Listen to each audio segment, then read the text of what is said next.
All right, good evening. It is Monday, August 10th, and I would like to call to order a regular meeting of the Wausau Board of Education. All Wausau School District Board of Education meetings will be conducted as a virtual meeting due to an active emergency situation, COVID-19 pandemic, meaning that multiple board members may be participating in the meeting from remote locations through the use of communications technology, and that public access to the meeting may be arranged through the use of technology. Members of the media and public may attend in person by calling 1-415-655-0001, then dial the meeting room access code 133-410-2344, or through the virtual WebEx meeting link posted on the district homepage. In the event a passcode is needed to enter the virtual meeting, it is 1234. All public participants' phones, microphones, and chat dialog boxes will be muted or disabled during the meeting. Members of the public who do not wish to appear in person may email cpec@wausauschools.org with public comment in the subject line. Those messages received prior to the start of the meeting will be provided to the board president. Members of the public who do not wish to appear in person may view the meeting at https://waam.viebit.com. The meeting will also be available on the Wausau Area Access Media YouTube channel a few days after filming. All meeting access information shall also appear in a prominent location on the Wausau School District website. For those individuals with disabilities, including individuals with visual or hearing impairments, as well as individuals who may have limited access to technology, please contact the Deputy Clerk, Cassie Peck, at 715-261-0505 or cpeck@wausauschools.org. With that, we will turn to roll call, please.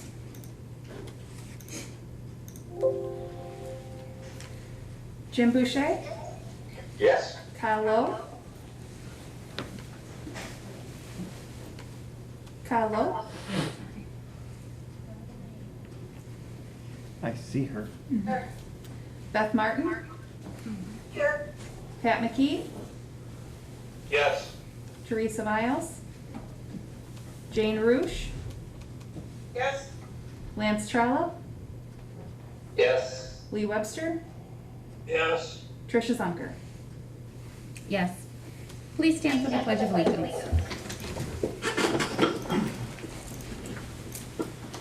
I pledge allegiance to the flag of the United States of America and to the republic for which it stands, one nation, under God, indivisible, with liberty and justice for all.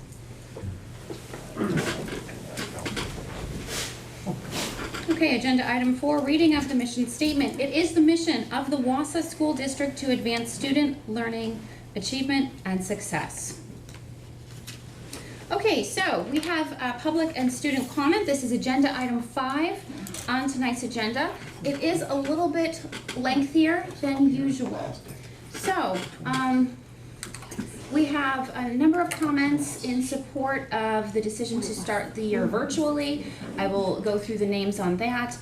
We have a number of comments requesting reopen the school buildings, so they're against virtual learning as the start of the year. I'll go through names on that. And then we have a few other public comments that are not related to either of those. Okay, so we have, and then there's a couple that came in that we didn't have time to print out. So Cassie was going to hopefully remind me at the end of public comment, and I'll pull those up on email. Okay, this is in support of the virtual start. Comment from Joan Harvey in support. Florina Ackley comments in support of virtual start to the school year. Kelly Rohr issued a message in public comment in support of virtual start. Jody Krieg sent a message in support of virtual start. Carrie Dunks. John Mossens in support of virtual start. Heather Dusselman in support of virtual start. Andy and Amy Place in support of virtual start. Shauna Tom in support of virtual start. Dr. Betancourt in support of virtual start. We have an individual who's in support of virtual start but requested to remain anonymous because of the current divisiveness regarding this issue. Annika Tesh in support of virtual start. Mary Ellen Marnholtz in support of virtual start.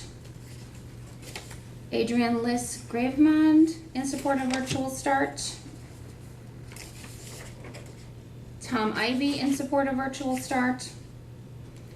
Elizabeth Ostrich in support of virtual start. We have another individual who submitted but requests that their name stay confidential because of current divisiveness regarding this issue.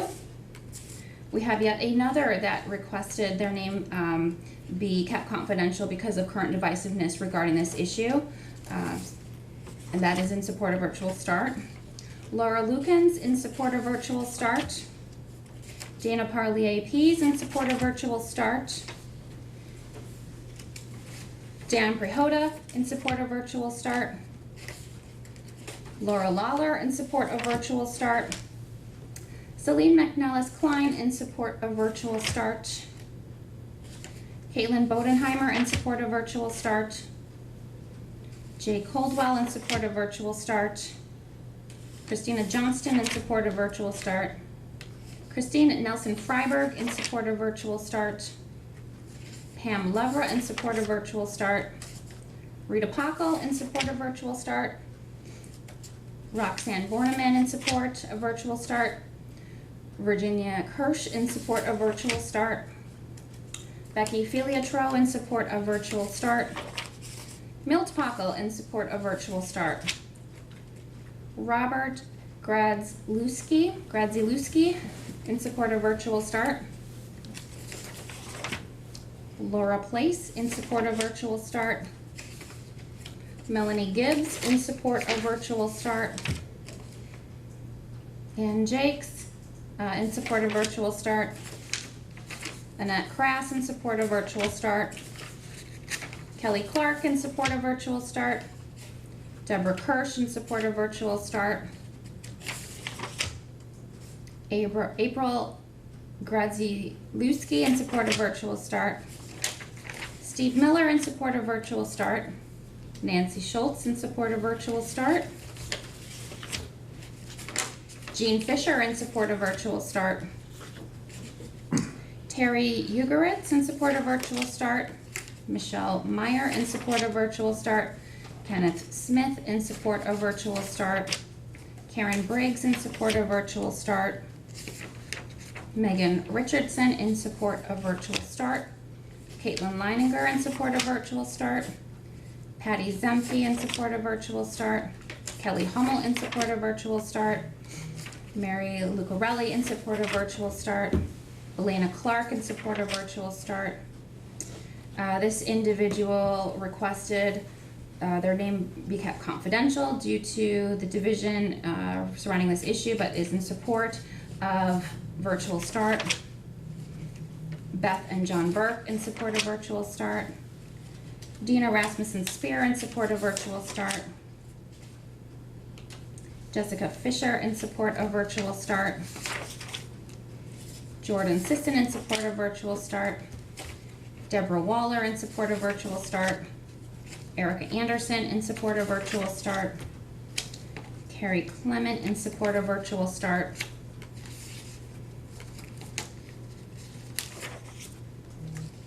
Another individual who's requesting to remain confidential because of the divisiveness regarding the issue currently, but in support of virtual start. Karen Clark in support of virtual start. This individual requests to remain anonymous as they fear backlash from those protesting the decision, but they are in support of virtual start. Rob Hughes in support of virtual start. Doris Martin in support of virtual start. Nicole Ogstad in support of virtual start. And Nancy Stencil in support of virtual start. Also, I should clarify that we will be redacting emails and uploading all public comments to make them public after private information has been redacted so that full comments can be viewed online. Okay, so now I'll do, these are public comments that were received. So that was 72 in support of virtual start. We have 17 urging reopening schools, but also a petition here. Okay, so we have Don Deach, who is urging reopening schools physically. Lorraine Beiersdorf, urging reopening the schools physically. John Kreischer, urging to reopen the schools physically. Kristen Janis,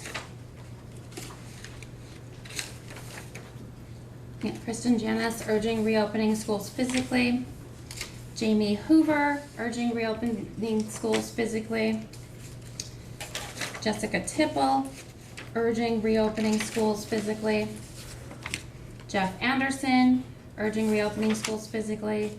Amanda Bowman, urging reopening schools physically. Becky Radlinger, urging reopening schools physically.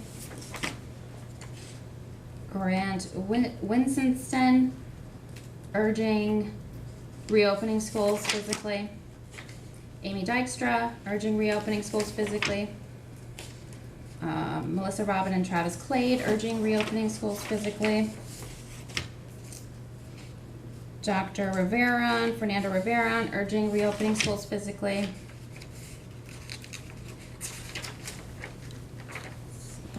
Looks like Dr. Messerle, urging reopening schools physically. And then we also received a petition from the email address studentsinschool20@gmail.com. Don't actually have any other origin except names that are included on there. With this email submission that went to Clerk Peck, it says that there are 767 signatures. This is a petition to reopen the schools physically for fall start. We did do a cursory review, and there are some names that are duplicates or that aren't in the district. We will, I believe, make this petition public as well, though. Is that correct? Yes. So we will also make this public with the emails once redacted. Okay, next we have a few others that came in. So we have a public comment from Katie Gillis, and this is in regards to swimming for the fall, urging that swimming be permitted as one of the sports that can run in the fall. We have a comment from Tim Poggle, and this is questions more about just trying to understand what virtual learning looks like. It's not really one way or another, but just trying to have a better understanding, which with a number of concerns as far as resources and safeguards and various practices, actually if the buildings were to reopen, what that would look like. We have a public comment from Shannon Waples, and this is in regards to the program It's Learning. She's urging that a different program be used and is indicating it was a difficult program to use. We have public comment from Dr. Mark Holthusen, and this is in regards to the Grant Lincoln school boundary and the proposed referendum, and the ultimate public comment here is opposing the proposal to move Grant Lincoln students to Horace Mann and Wausau East.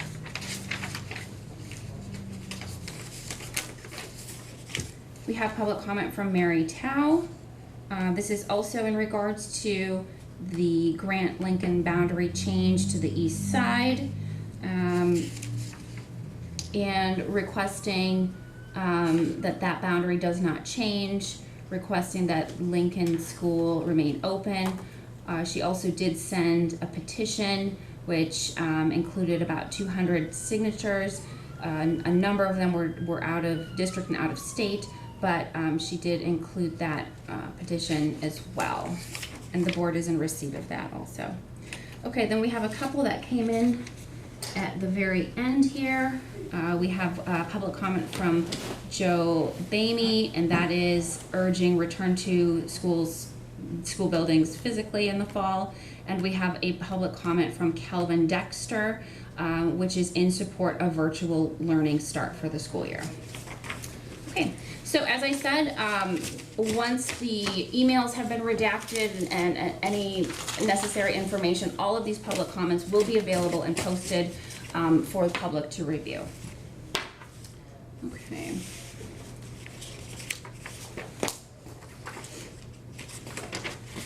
Okay, moving on to agenda item 6. This is approving the consent agenda.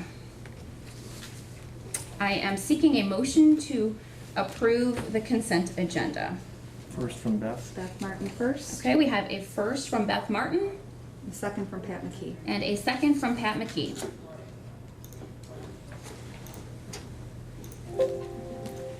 Jim Boucher, Yes.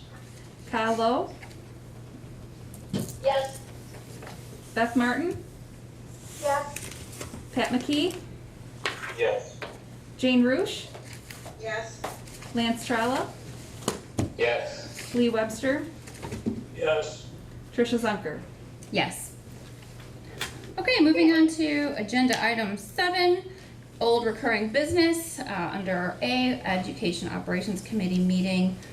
So we are at project relaunch update. So we had a special meeting at our last meeting. So this is an update on, so this is a project relaunch though, so that's different, okay. Slightly. You're gonna go through full details of all those, okay. Right. Okay, so let's just turn this over to Dr. Hiltz, and this is coming off of the Education Operations Committee meeting. I was thinking we were talking about the special meeting. Right. Turn on my mic. All right, thank you, President Zunker. Yeah, this is a continuation of the conversation, but we did upload the full project relaunch plan. As you'll see as you open it, one of the first comments we say is that, with guidance changing, it will continue to evolve. That's the reason we haven't published it so far. And tonight, in addition to the plan, we also created a presentation to attempt to kind of flesh out the plan, bring it to life, if you will. So instead of trying to read the text, what does this really mean for staff and students and families? And before I do that, I would just like to make one statement and then one request. One, I wanted to thank Mrs. Lloyd for leading the effort. She organized 13 subcommittees and well over 100 staff to develop this plan, and so a great appreciation to Angie for that. And beyond appreciation to her and the team, I want the board and the audience and the staff to know that the people who developed this plan did so with great attention to detail, to research, a great amount of care and respect for students and families and staff. And so just know that this took months of work, and again, a great deal of care and concern.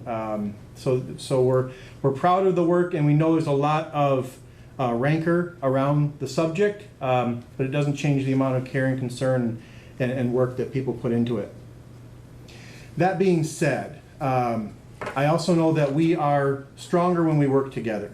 And so when, as the board takes their action, I ask that, we put aside our differences and we work together to make sure that the opening of school can be as productive, as positive for our students and our staff as possible. So just wanted to kind of start with that foundation. So Cassie, could you go to the first slide? Again, to let people know how much work and time has been put into this, really May and June was a lot of research. We all read a lot of studies, a lot of different reports about how different states were going to open their schools. Our weekly pandemic committee meetings began on May 28th, and they continue. They're ongoing, with a couple of exceptions if we had to do some extensive research. The Wausau School Board has reviewed this meeting multiple times, as you can see there. Right now, we are in pre-implementation. All of our administrators are back. We are planning fully for the start of the school, and obviously this will then be implemented to start September 1. Wanted to break this presentation up into some sections, and after I overview those sections, I'll stop for questions from the board.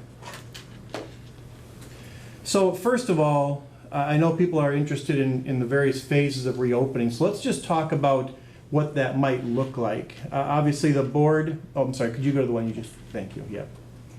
At the last meeting, the board voted to implement Plan C, a full remote learning. Know that as soon as we begin that process, we will implement an education support hub. We'll talk about that in detail a little later. It will start for the families who have unavailable internet access to ensure that they can access the educational programming. The next phase, if you will, no, I'm sorry, can you stay there? All right, thank you. The next phase would be to expand that support hub, and that would be supporting students with special education needs and supporting our hands-on classes. Next phase is Plan B, which is our alternate week schedule, and we'll talk more about that later. And then, of course, Plan A. And I wanted to put in highlights that once we implement Plan A, social distancing practices are not possible in that setting. To move from one plan to the other, we will bring data to the school board each meeting. The board indicated they want to give each plan a month, but we'll certainly be updating them regularly. And this is just a listing of the most relevant data. Know that all the school districts in this region are working cooperatively. We'll be sharing data about attendance and other relevant, anecdotal information to help all of the school districts make the best decision to move forward. I'll pause there for a moment to see if any board members have any questions.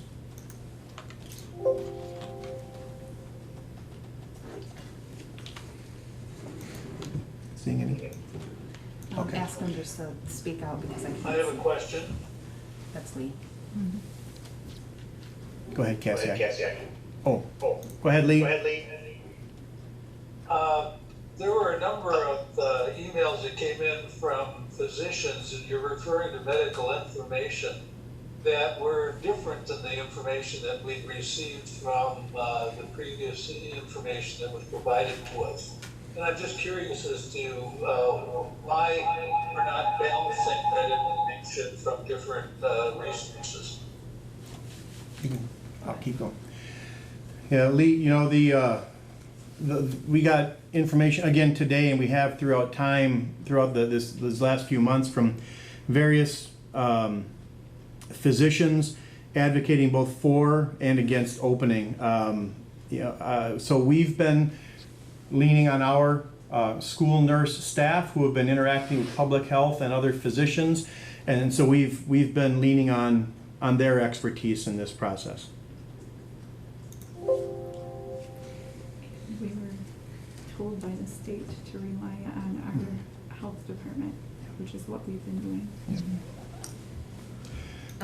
Can I just make a comment about Sure. that? Go ahead. And so I noticed that our individual isn't here today, but presumably. She's on. Online. Oh, okay. So is she able to confirm then that the information she gets is actually from infectious disease experts as opposed to other types of physicians? We go. Hi. Follow the guidelines of the CDC very carefully. The Wisconsin Department of Health Services is very involved, and we follow their practices, and also the guidance of our medical director for the Wausau School District. Mm-hmm. Okay, thank you. Go ahead. Are we ready? Mm-hmm. Okay, I'll continue. As we look to, continue to reopen the schools, you want to proceed one ahead, Cassie? This is a visual representation, and I can't state strongly enough that highlighted text there, this is not a plan. This is an illustration for how the school district, or how the school might reopen. You'll see first in September, we are very interested in making sure that our students and our families are ready for school to start. We know that the spring was difficult. We have a wonderful virtual learning plan in place, ready to go, and and part of that plan is to make sure that our families and students are comfortable. So that'd be those first 3 days. On September 8th, we would begin Plan C with that limited hub access for the families that don't have internet access, followed quickly starting on September 14th with an expanded hub, as I mentioned earlier. You'll see, and there's a lot of text that follows this in several slides, but our first data review would be September 14th. Schools would have been in session around the region in various states of attendance, fully, alternately, and then some virtual. And so we will have to begin to have collected some data around attendance and other data. You can proceed, Cassie. So we would have had a meeting on the September 28th. That would have been our second data review, which is about a month from now, I think. Actually, we have one more meeting this month, don't we? An important point to make is that we cannot make a decision one day from virtual and then go right to any in-person learning. Again, in a couple of slides, you will see that we have two vendors who need at least 2 weeks to be prepared: our transportation vendor and our food vendors. So there would be about at least a 2-week time frame from the time a decision is made to when we begin to implement Plan B. In this case, the earliest would be October 19th. Once that plan is in place, again, we would continue to monitor the data. On October, there's 2 board meetings in October, with the earliest full return, as I projected, if we're progressing through the plans, earliest full return would be November 30th. This, again, highlighted. This is not a plan. This is this is just an illustration. And basically the text here is what I just described to you in a more visual sense. I think here, I think this is, I just about have these words for verbatim, so you can go to the next slide. So then, again, that expanded hub model, there's several slides later that explain what that is all about. That last bullet is important as we begin to use that hub model and allow limited students to come in for various levels of support. Families who are not comfortable with that would have alternate assignments. So that September 28th board meeting, at that point, schools will have been in session for several weeks, and at that point we will have a very strong indication as to what's happening with the rates in the county and the region and the state. Will have a good indication of what's happening with student and staff attendance in our district as well as others. And at that point, the board would have solid data to make some decisions with. And if the board says we're trending toward an opening, that's where I have that note about our transportation and our food vendors. The earliest we could go back would be October 19th from that standpoint, because I wouldn't want to open without having at least one more board meeting for the board to review data and have something to make a decision from. And then the alternate week schedule, we'll talk more about that a little bit later, but that's half of our students at a time, and we'll discuss more about that a little bit. So now we're into October. That October 12th board meeting will be a go, no-go as far as bringing students back. And that would happen as early as October 19th. And then again, if things continue to go well, after that Thanksgiving holiday, we could potentially start school, excuse me, fully on November 30th. So So what would prevent us from moving through those phases? Again, if the COVID cases are trending up, if the percent testing is rising, again, if other school districts who are choosing to open with students are having to close down or having poor attendance rates, that would be, that's the data we're looking for. And of course, we'll continue to work closely with our Marathon County Health Department and our school nursing staff, who then access our local medical experts. An important note at the bottom of this is that if we were to move from Plan C, which is remote, to B or A, at any point, if these data come back negative, we could revert back. So we're ready to do any 3 of these levels this year. Let me pause there and see if there are questions. I have a question. This is Beth. I'll go ahead. Go ahead, Beth. Okay, so before the beginning of the school year, there's a time period where it says there's going to be conferences with the child's teacher, like family conferences. Maybe you stated this and I didn't hear it, but would those be virtual or would those be in person? Right. Those would be in person, Beth. They would be scheduled, and we would have mitigation techniques, hygiene. They would be made sure to be safe for staff and students and families.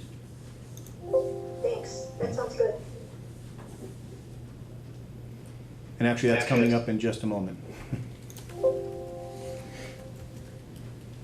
Good. Okay, we'll keep going. Right. All right, so let's talk about the start of school then. And as Ms. Martin just asked, we have a great interest in supporting our families as we start this new school year, because there's been a lot of improvements to our virtual education. So we will schedule these in-person ready for school conferences. And the purpose are those sub-bullets there. We want to begin to develop a relationship. We know how important that is. We want to review classroom procedures. We want to make sure that the students have, they're working in instructional technology and they understand how to access the learning management systems and the communication systems. A few documents that we have to complete, as always. So the goal is to have parents and students, they're ready to start the school year when they leave that conference. Again, I'll pause and see if there's any further questions about those back-to-school conferences.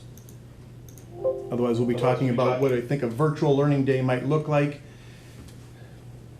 I've got a question, Keith. This is Lance. Go ahead. And this is back on, not on the conferences, but the timing of changing. I understand that we definitely need time to change from one plan to the other, not only for food and transportation, but our teachers too. One of the things I've heard from teachers is, please don't change from one day to the next because they're planning, a week in advance. So, but you described it as a 2-week process, but the calendars kind of show it as a 6-week process. Could you elaborate on that a little bit more?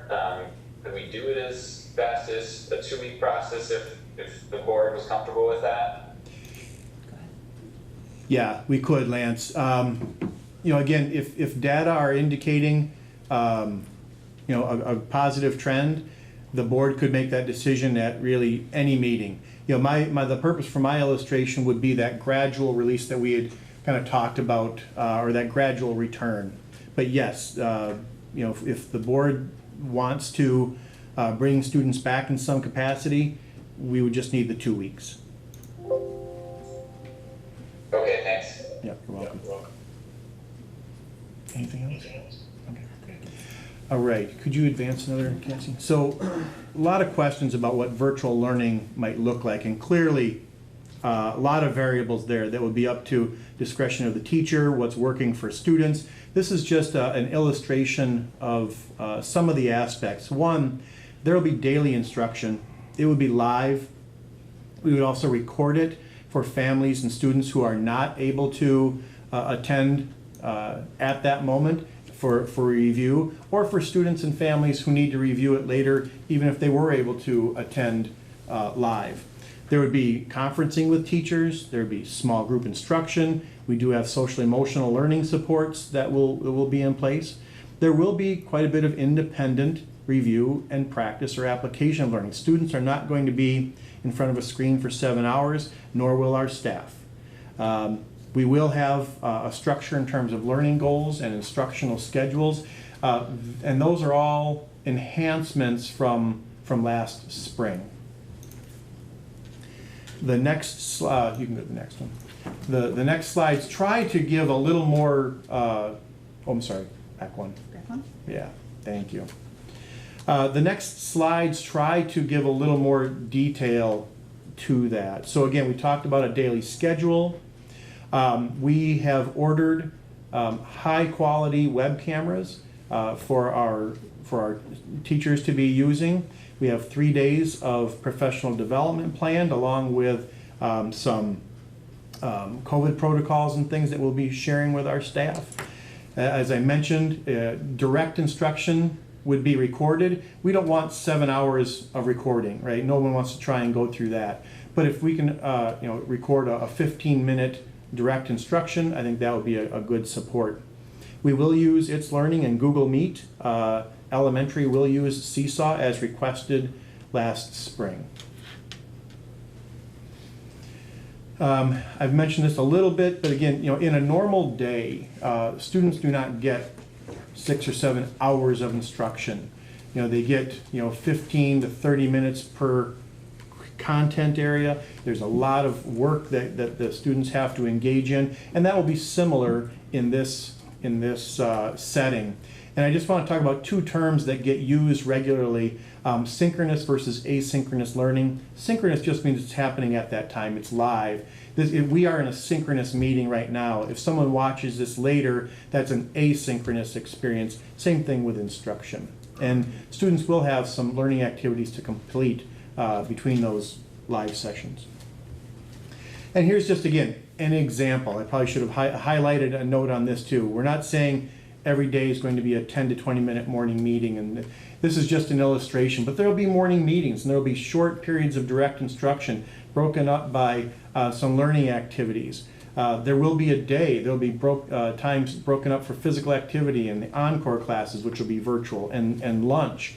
Older students will have more direct instruction because they're better able to handle that kind of an experience. And again, I've mentioned this a couple of times, but we will record that and upload it for student and family access later. And I think this is the last slide on this part, but we will be keeping attendance. We will be keeping grades. We feel we can do that now. We're prepared. Families and students are prepared. And we think that's an important accountability piece, as well as a support piece, so that we know students won't be slipping through the cracks. I'll pause there to see if people have questions about virtual learning.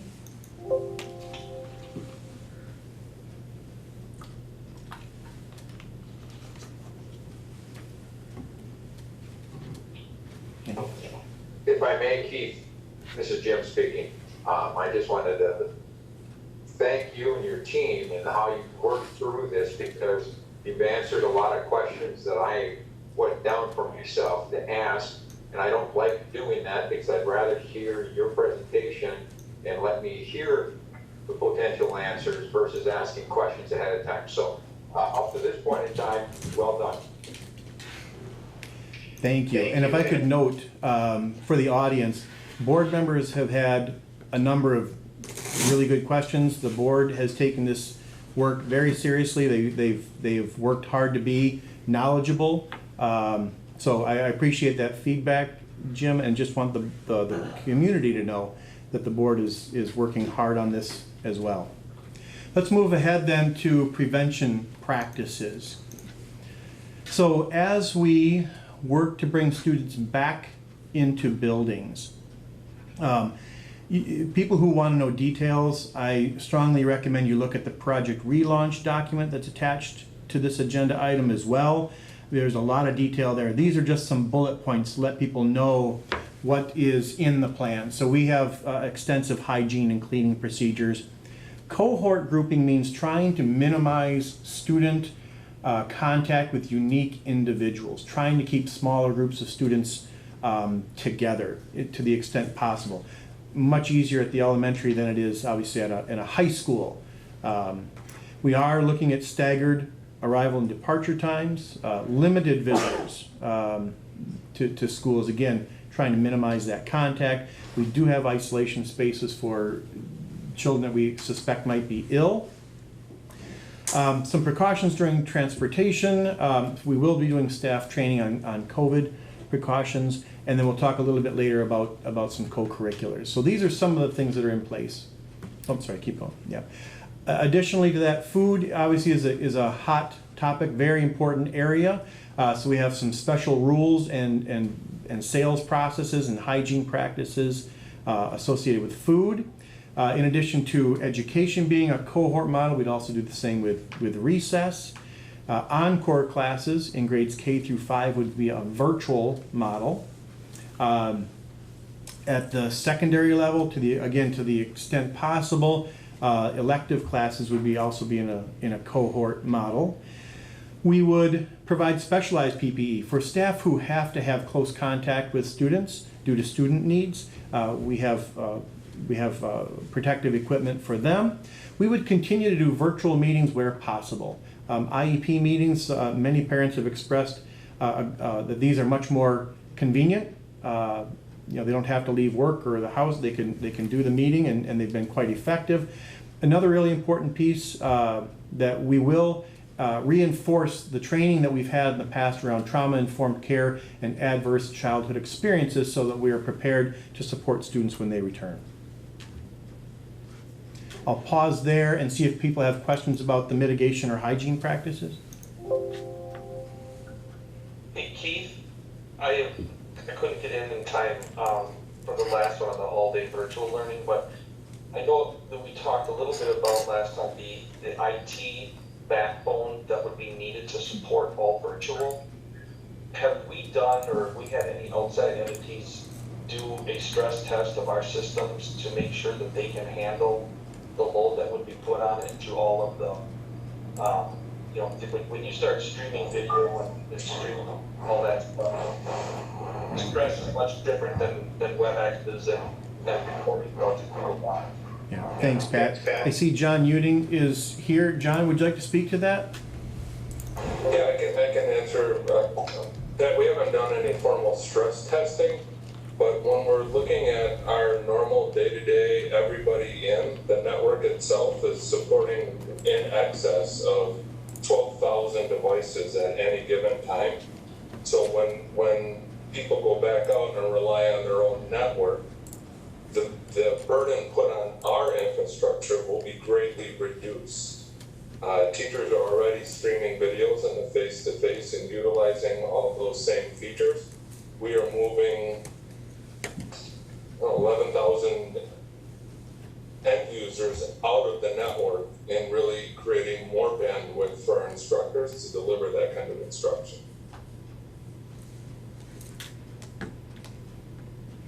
Okay, thanks. Ready? Oh wait, Lance has a question. I just wanted to comment or thank you for describing the fact that there's going to be a lot of changes when we get into Plan A eventually as well. Because there was a misconception, I think, that Plan A had to mean just the same as it always was before COVID, and that's just not the way Plan A is going to be. Hopefully we'll be in Plan A at some point this year, but it's just not going to look like what it looked like, a year ago. I want to thank you for mentioning that. And I'm going to go off script just a moment here. As we talk to other districts that are, that are bringing students back in person, I hear what the students are going to be experiencing, and I hear what parents are asking for. Parents are asking for that, that very personal, collaborative kind of educational experience. But during this pandemic time, even the in-person learning is unfortunately quite sterile. Again, just very limited access to other groups. It's not going to be the same. So I just wanted to reiterate the point that you made, Lance. I appreciate you bringing that up.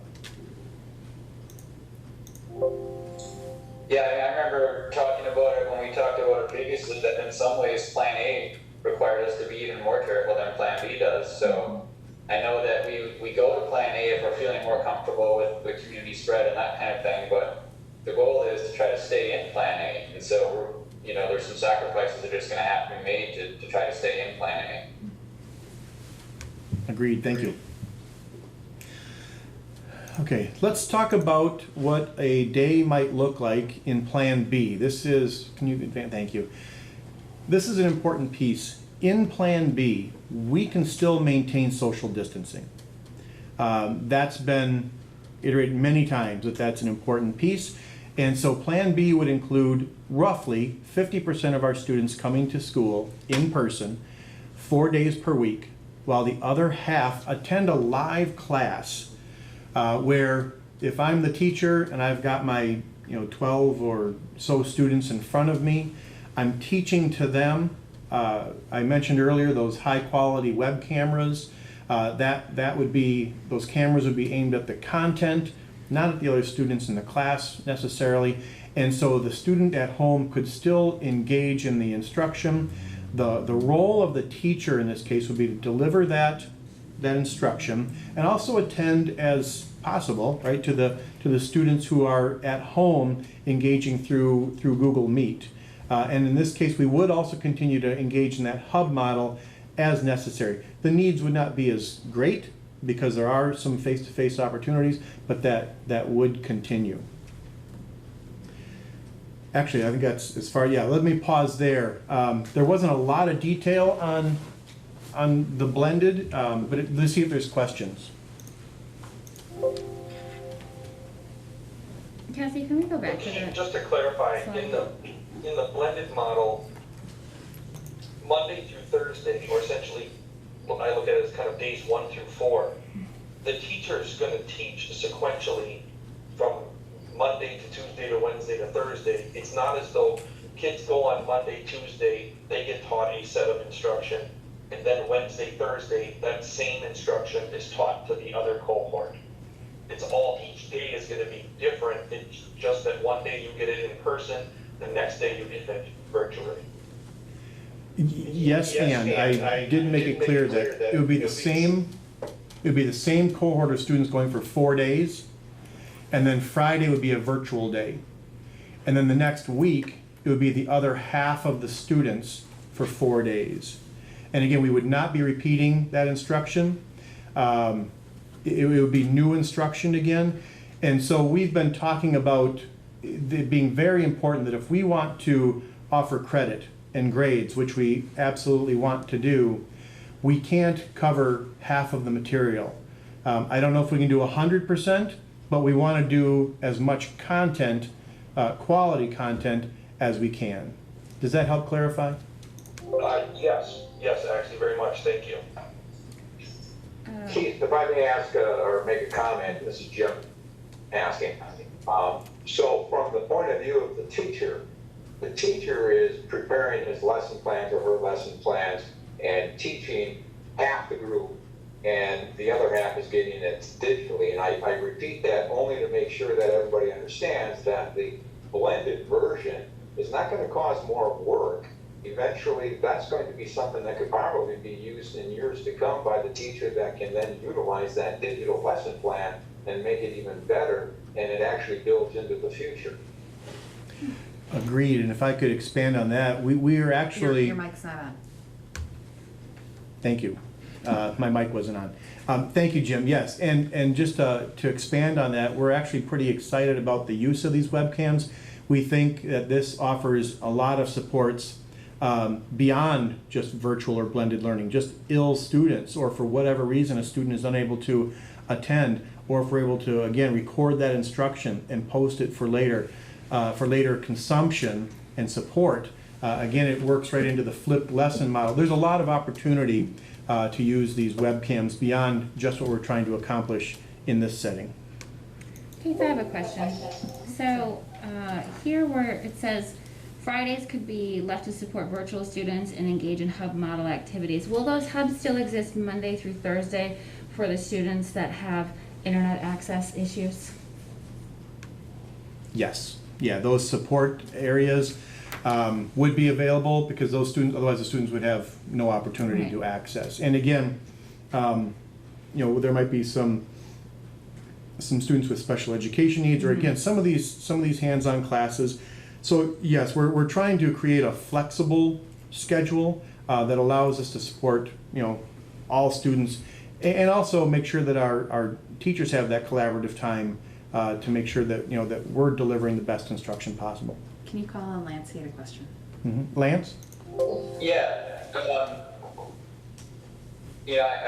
I'm kind of in favor of the Plan B model, frankly, maybe even to start the year, but one of my biggest hesitations has been, I'm not as convinced as Jim is, I guess, that it won't be more work for the teachers, especially at the elementary ages. I'm trying to envision how they can teach their students in their class as well as teach the students at home, and how, you don't have to give me the detail of every minute of how the day would work, but how do you envision a teacher of younger kids using a webcam? And I mean, they don't stand at the front of the classroom and lecture, so how are they teaching the students in school and at home at the same time? And rather than teaching the ones at school for 7 hours and then teaching the ones at home for the 7 hours after that. Yep. Thank you, Lance. Yeah, I could give you some answer. I wonder if someone from our ed team who's been working with teachers to develop this might want to respond to that question. Dr. Heltz, this is Bruce here, and I'd be happy to start, and then maybe my colleagues will join after that. Lance, you asked some really good questions, and as Dr. Hiltz has indicated, this has been ongoing conversation since we have been doing various subcommittees in the pandemic weekly meetings. And what we continue to come back to is that the educator in the classroom would be actively engaged, obviously, with those students that are in front of them, as well as the engagement opportunity by using the webcam. What we recognize, and the reality could be, is that potentially maybe the classroom educator provides a whole lesson for somewhere between 15 to 20 minutes. They can certainly read their audience of those learners that are in the classroom, while doing their best to maintain an eye on those that are virtually online. And what might happen then is when that learning concludes within the classroom, we would like to strategically place support staff into additional classrooms where maybe that additional adult would then continue to monitor and work with the students that are live in a classroom. Maybe the teacher then continues some virtual learning opportunity to check in with either individual or small groups of students who maybe need more clarification, or maybe he or she wants to engage in them to make sure as a check-in before they then also continue to do some independent work on their end or on the screen, if you will. So that's just a brief overview from the elementary, what that might look like. But I'd like to look for Dr. Rasher. Would you like to explain anything more at the secondary level?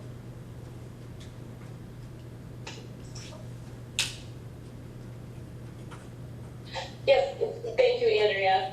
I would say similar at the secondary level, but obviously different because you've got different needs, middle and high school. I think one of the things that'll make it easier both for teachers and students is we've been talking, and when I say we, certainly me, but also our principals have been working with teachers and talking about how do we best set things up in It's Learning so that students will have consistency, whether they're learning virtually half of the time, in person half of the time, or are face-to-face all the time. So I think students will get used to, and we can start this at the Ready to Start School conferences, but seeing their teachers' plans in It's Learning, accessing their content and other resources like that in It's Learning, submitting assignments and questions through It's Learning. So as teachers and students get good at It's Learning, they'll be able to use that in plan A, B, or C, and hopefully the transition back and forth, if we need to have those transitions, will be smooth.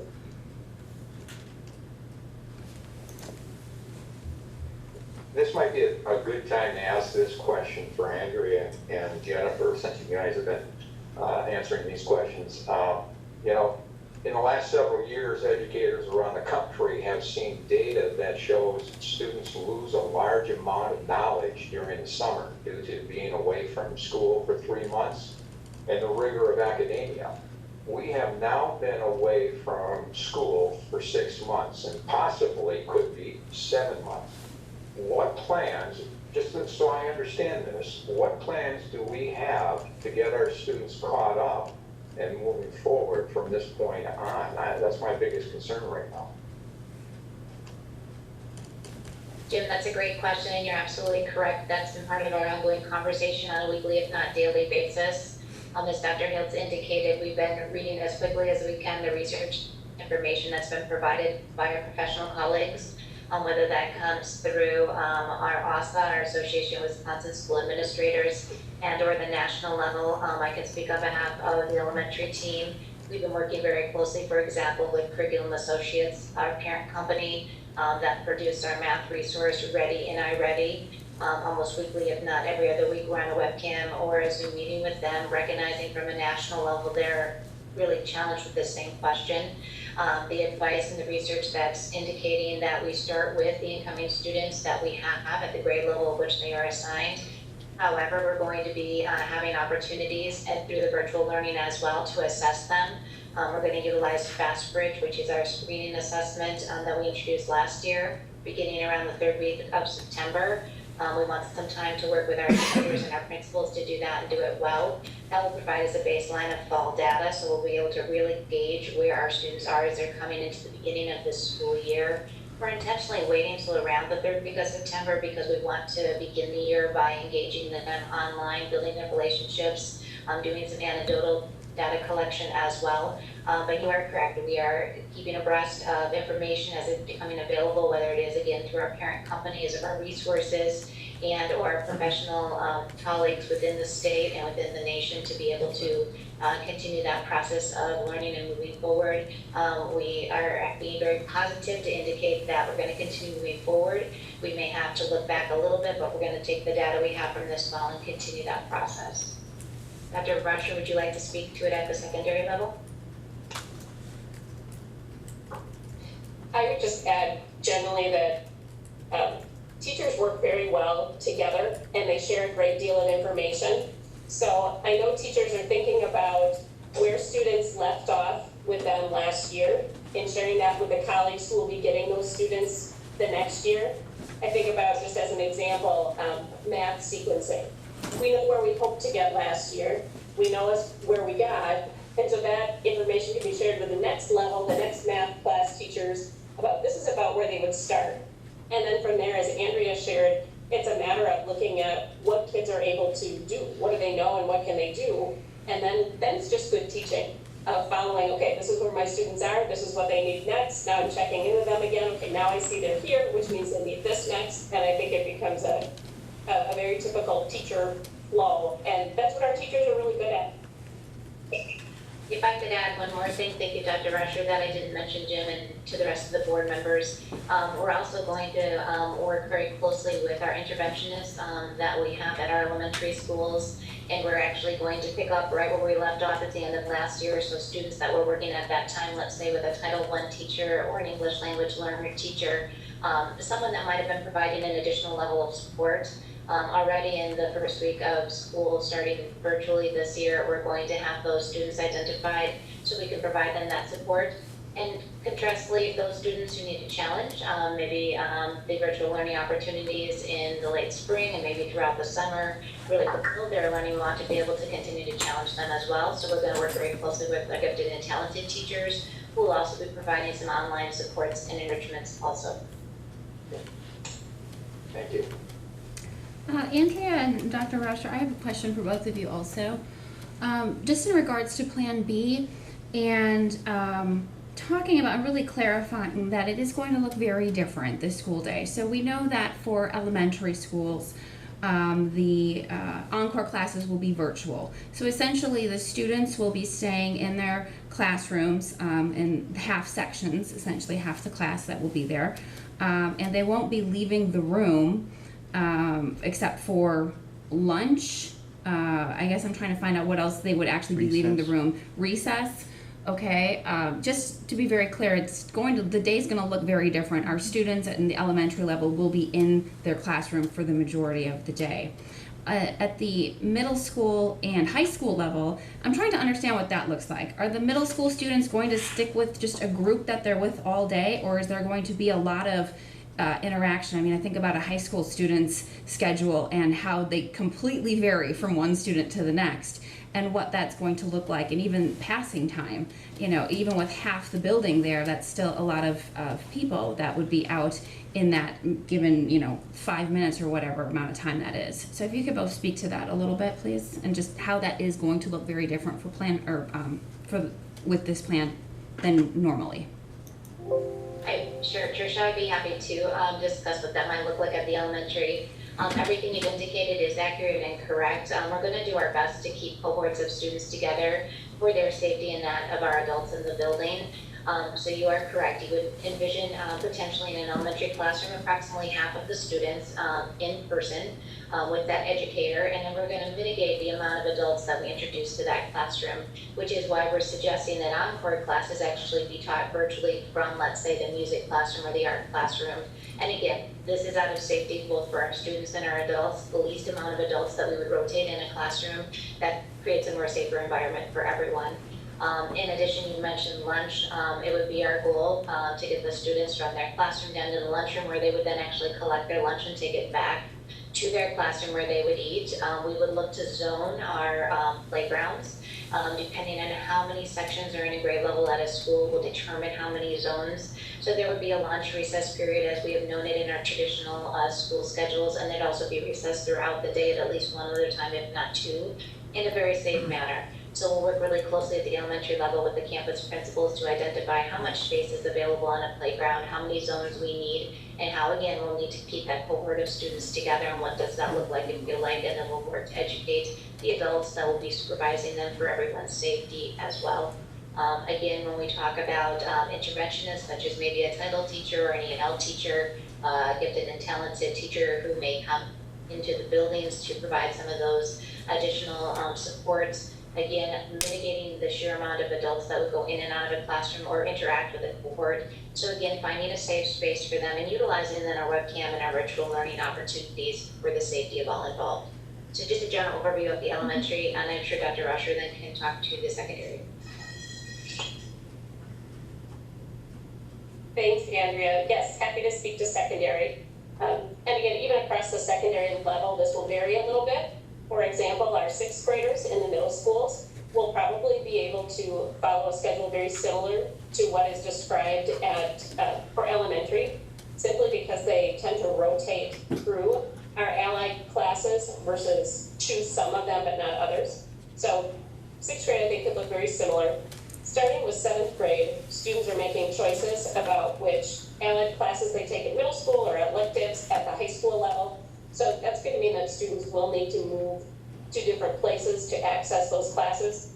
Some of it is simply because the students are picking different classes. Some of it's to make sure that they have the proper equipment and resources. So you think about needing to be in a certain lab or in a kitchen or in a shop or in an art room, depending on the type of work that you're doing there.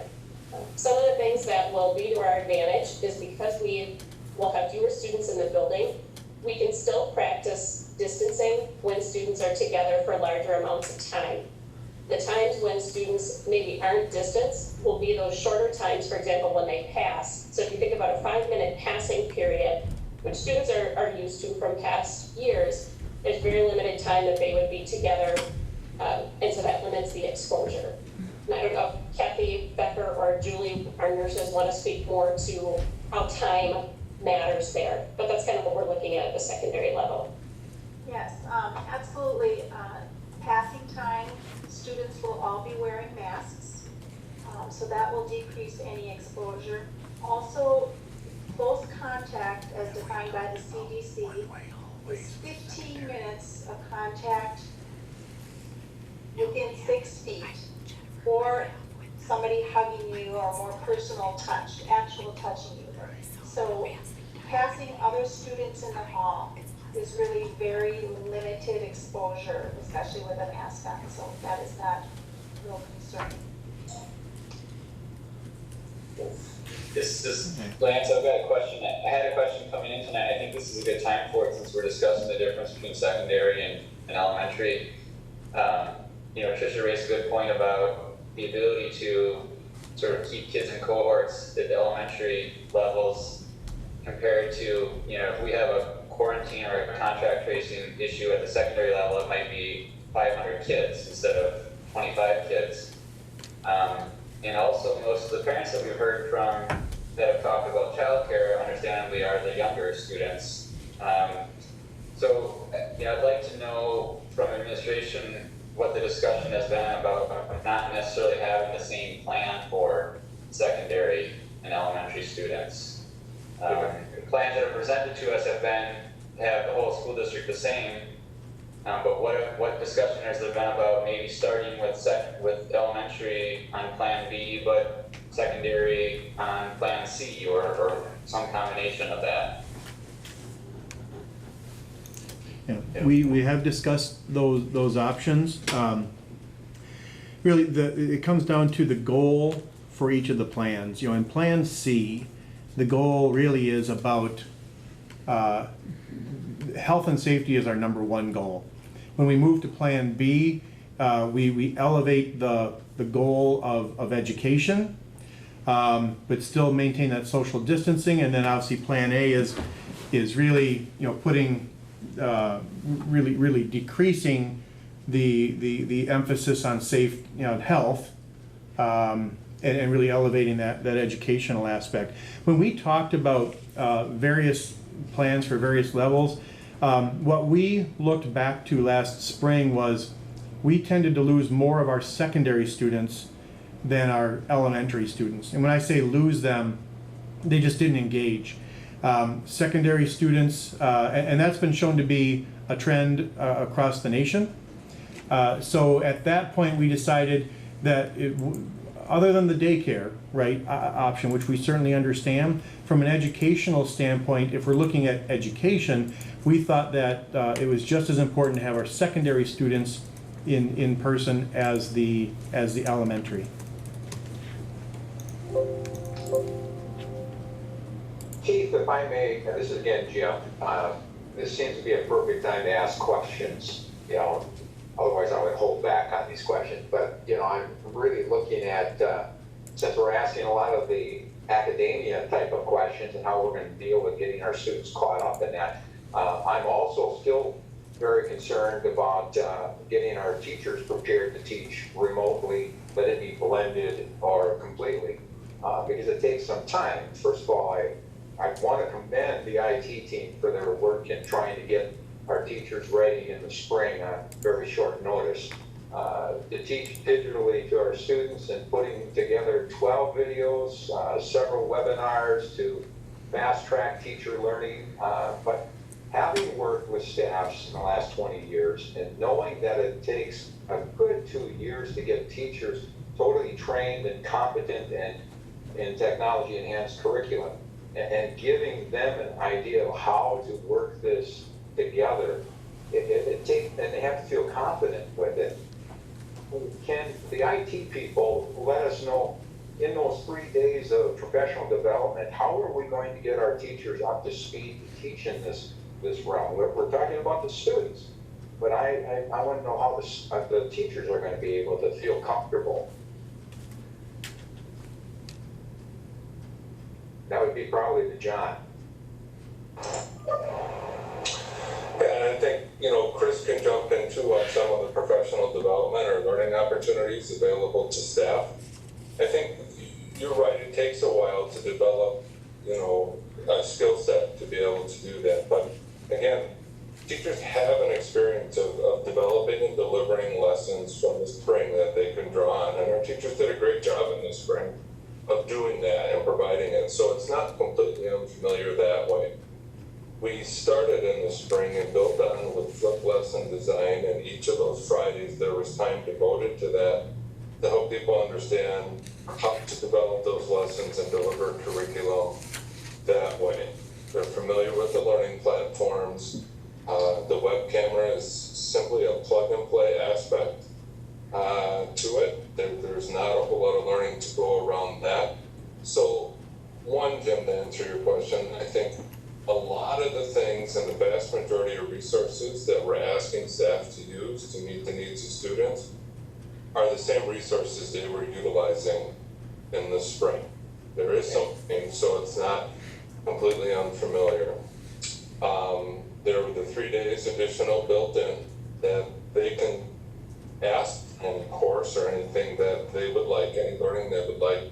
But we also have that Wired conference that's going to focus solely on digital learning and virtual learning, and in combination with Merrill and Mosinee and Everest. So there's a whole host of topics that staff can choose to learn about that fits their needs and their content area with it. We have been, and it's provided, we have been continuing to share out previously used resources with staff. I think the elementary staff just got an email today with a vast ebook that our two integration is set to put together. Chris shared out the secondary ones for Reggie and Rebecca. So we've been continuing to utilize those resources, share them out, and point staff back to them. But with familiarity with where they're at in the courses that we continue to offer and the opportunities, I feel really good about our staff's ability to jump in, and there will be learning, and it's all going to be new and changing, and we're going to grow right along with our students in that regard. So, Chris, you got anything from the professional learning side? I would just, John, echo a lot of what John has shared in terms of the opportunities that we're providing through the professional learning lens. And I think to give voice to your concern, this is an evolutionary process, and we acknowledge that. And if we look at the components of what makes professional learning high quality professional learning, it is an opportunity to apply and practice and collaboratively learn from each other and with each other. So very people at the education department, and I would say as a Longfellow team, to in addition be providing those sort of drop-in or workshop style learning opportunities like are available at the Wired conference, and we have over 111 sessions that are available to staff. We also have been very mindful of ensuring that we're providing a great deal of flexibility and time for staff to come together and collaborate and really talk about that learning. And then how does this apply to me as a second grade teacher? Or how does this apply to us as a third grade team at Maine Elementary, or at a math department at Horace Mann? So in addition to continuing to build capacity and understanding through those workshop style PD offerings, we're also being very mindful of ensuring that we're giving time to collaborate and sort of learn and grow together. We recognize we would love to be able to say, we can give you this 1, 2, or 3 hour workshop and you will know everything you need to know. In the world of high quality PD, we know we need that time for application and discussion. Thank you both. And again, that Friday offers an opportunity for that just-in-time learning that we were just talking about. All right, should we go back to the presentation? Oh, I think Lee had a question. Oh, so Lee? Can you have him repeat it? Incredibly impressed with the amount of work that's gone into this, and what we, with the future possibilities, like what you had mentioned, a ill student at home could still be able to pick up information. One of my concerns, however, is that I can see the amount of emails and comments that we've had that it's a very divisive. There's been a very divided population out there in terms of what they're looking for. And given the situation, I had suggested sometime a week or so ago the possibility of allowing students whose parents and guardians wanted them to go full-time, to allow them to have in-person instruction, and those that wanted to stay virtual to have that as an opportunity. And it seems like that might be accomplishable with a modification of Plan B, and still provide a certain amount of social distancing and limit the number of students that would be in each cohort. I just would like some comments and observations about that. I can speak. Go ahead. Ready? Mm-hmm. Okay. Yeah, that would be a possibility, Lee, and frankly, as we begin to plan for Plan B, that is some information we will need from families. And I guess in my current belief, I don't believe that would be consistent with what the board's decision was. At this point, the decision was to go virtual in order to maximize the health and safety aspects, And so I would propose that to be consistent with the decision, we would, start virtually, ask the question of our families, if we bring students back in Plan B, would you send your children? If we bring students back in Plan A, would you send your children? And we will need that information in order to accurately plan for our cohorts by grade level and by school. So we will be reaching out to parents, not to start the school year in person, but to better plan for Plan B and A. At what point are you anticipating doing that, and when will we be getting that information? Go ahead. We've started to draft the survey. Frankly, we were preparing for this meeting. I would say we would need it by the end of August, mid to late August. I would say we would be reaching out to families. I don't want to confuse people either by saying we're starting virtually and then sending a survey about sending their children. So I'm just trying to be very clear on our communication. And to that note, I want to be clear also. So we are going over Project Relaunch to approve this from the Education Operations Committee meeting. But we voted to start the year virtually at a special meeting. So that was final action at that meeting.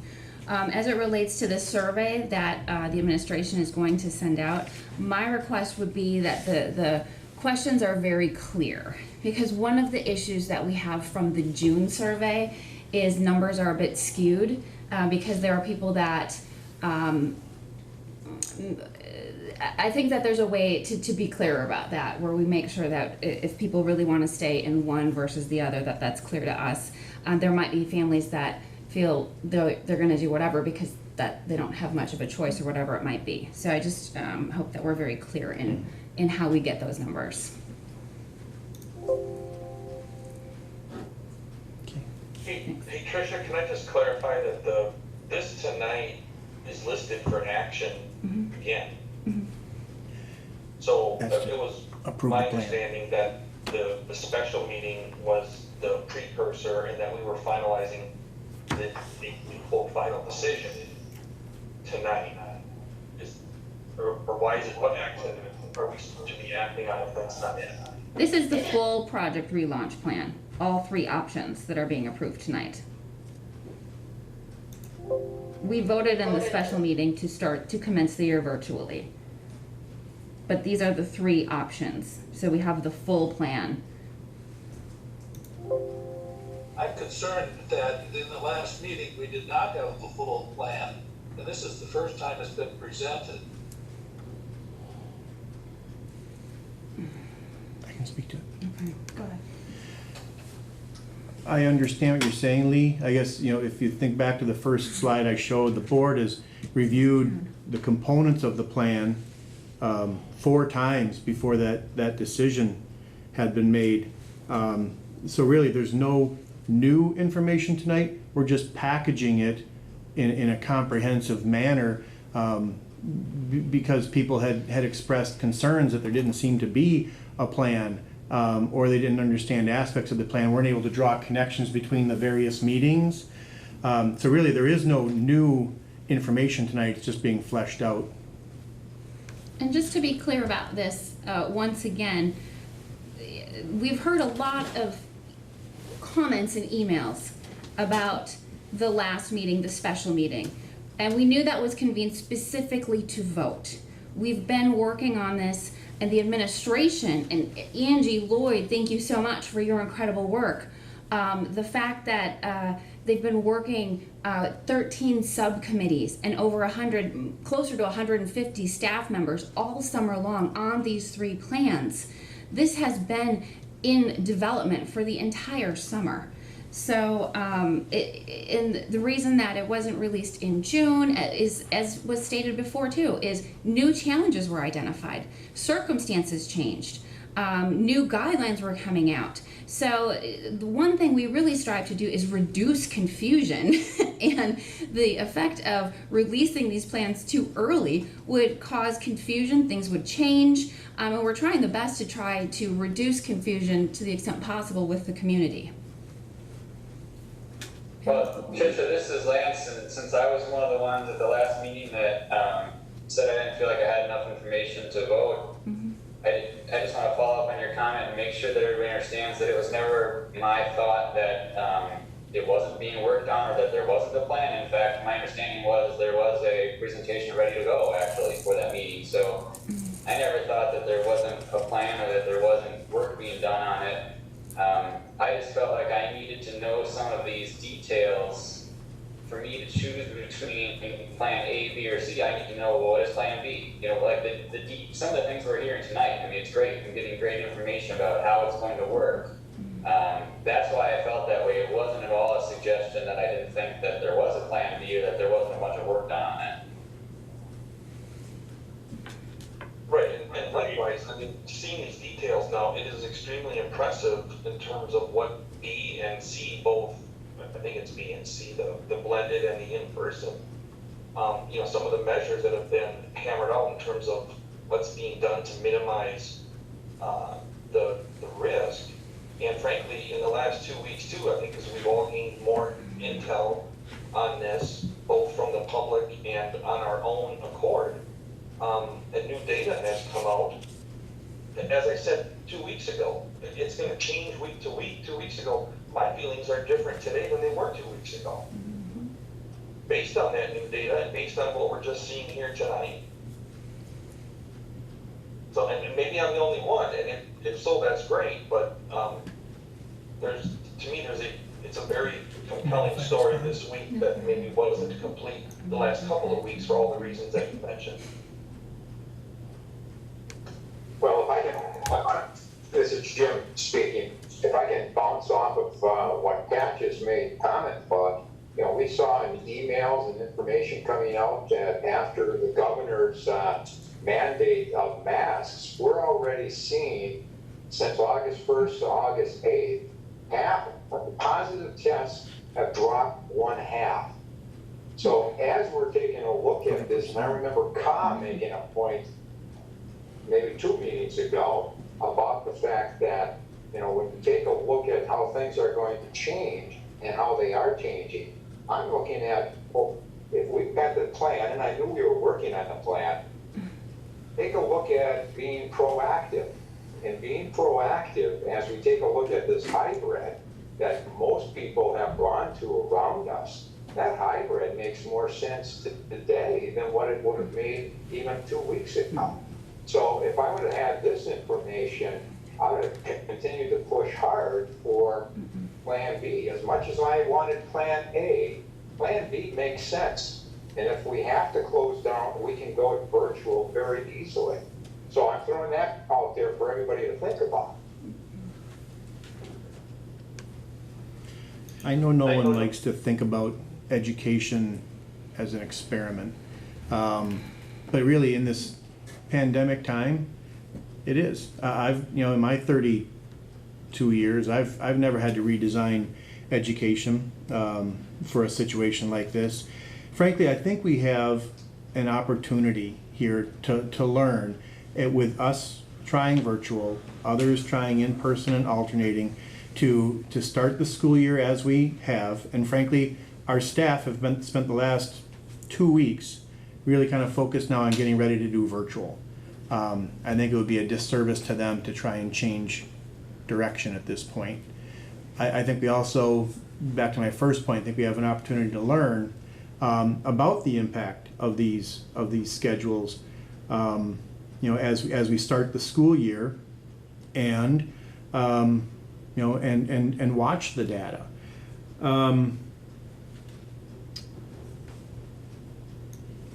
Lance asked a question earlier. How quickly? I think it was Lance or Pat asked a question earlier. How quickly could we pivot from Plan C to Plan A or B? And I would say, from the time the board looks at some data and makes some decisions, it would be about 2 weeks. And again, I would request that we stick with this plan until the end of September, as was noted in the board action from the special meeting. And frankly, there's a number of public health experts that would predict that schools are not going to be able to stay open due to rolling quarantines and other public health outcomes. So I think if we stay virtual, we either look like geniuses or maybe a little overcautious, neither of which is a bad position to be in.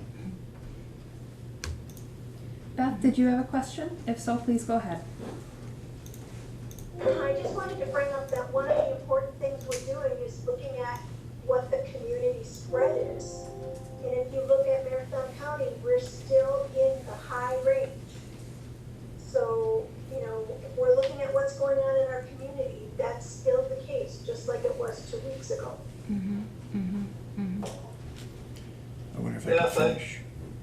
Great statement. However, we're not getting very clear demographics. If we're high risk because 80% of the people that are there are health compromised and elderly, and we're making our decisions when there seems to be very little information about younger children and even younger adults being in danger. I think that we're only getting part of the information. Hey Lee, I just wanted to say one thing. As a community, we're all in this together. All community members.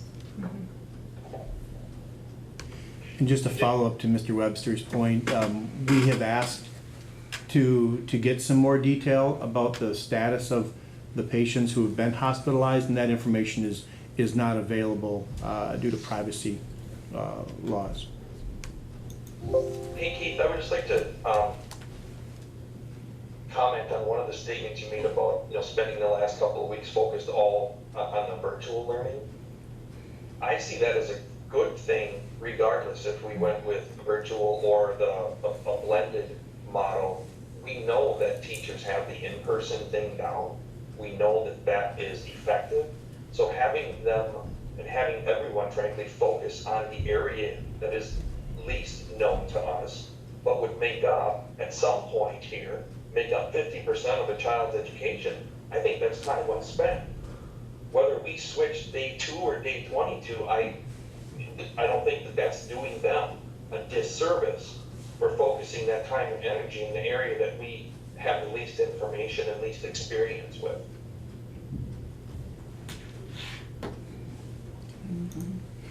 Should I continue? Okay. All right. I appreciate all this feedback. Let me finish up this presentation and see where it takes us. All right. We got a few more slides to go just to kind of finish up the information that we want to have people have available. So I think we finished here. Just talk a little. Let me just expand a little bit more on the education support hub. Again, the purpose of this one is to, we talk often about how equal, equitable is not equal. Students have different needs. Courses have different needs. I might be in a welding class or an engineering class, and I don't have the equipment, or the safety protocol in place, and so we want to be responsive to that, and that's the whole idea behind the support hub. So if you go. So this would start, as I mentioned, it would start as a support to families who don't have internet availability. We would start very sparingly and expand as needs and the community health measures would indicate. In addition to families who don't have internet access, we would also support students with additional learning needs, and as I mentioned earlier, some of the hands-on classes. So again, much of the support for our students with disabilities can be delivered virtually. You'll see some of that referenced here. The process to determine whether a student would need access or support to the hub, the education hub, would be made through that IEP team process. And of course, we would comply with IDEA requirements. And you can see some of the various methods of delivery virtually down at the bottom.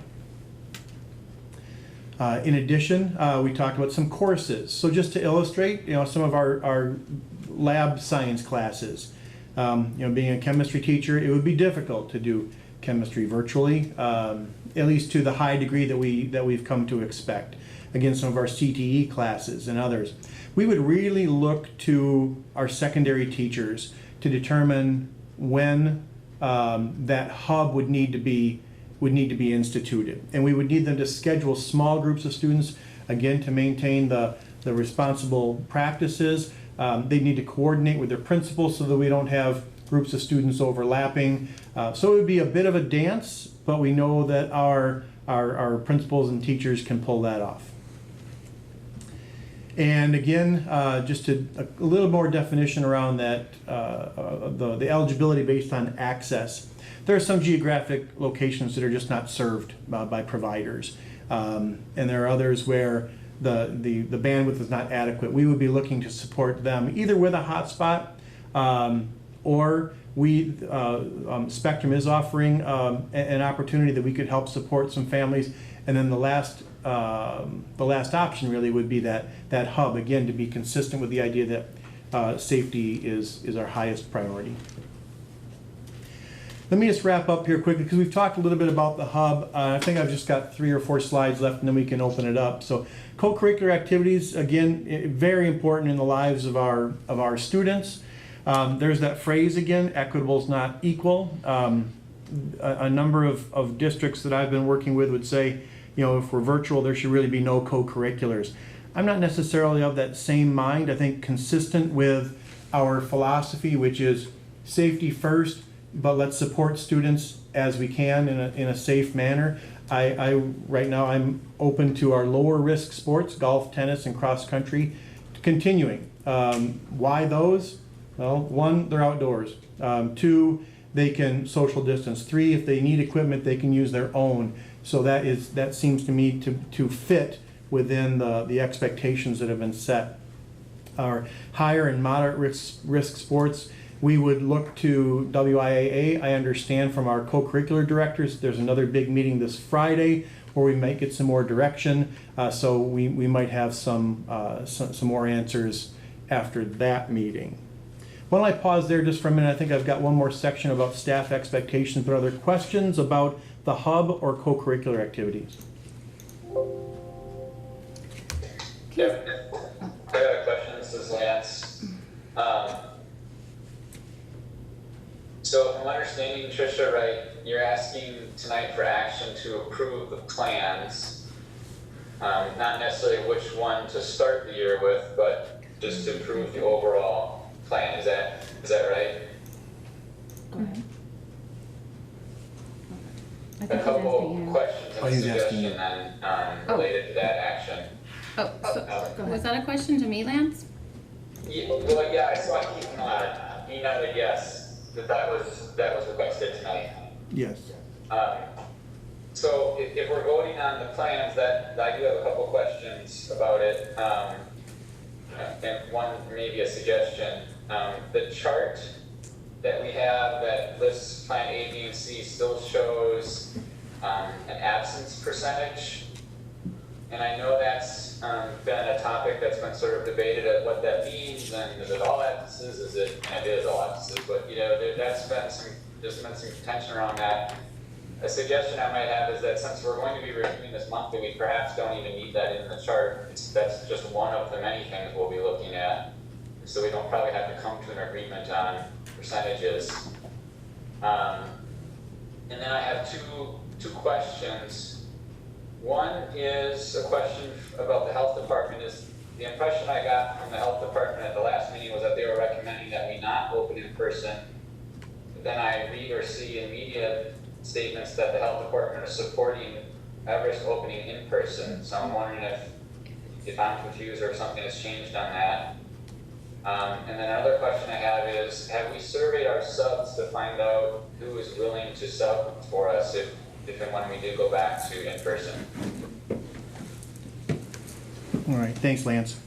A few things there. So the percentages that you're referring to in the actual plan, those the whole idea behind those was that if we were in person, at what point do we have too many students out that we would want to go to Plan B so that our staff would have enough time to support the students who are ill, a large number. And Plan C was really focused on if we don't have enough staff.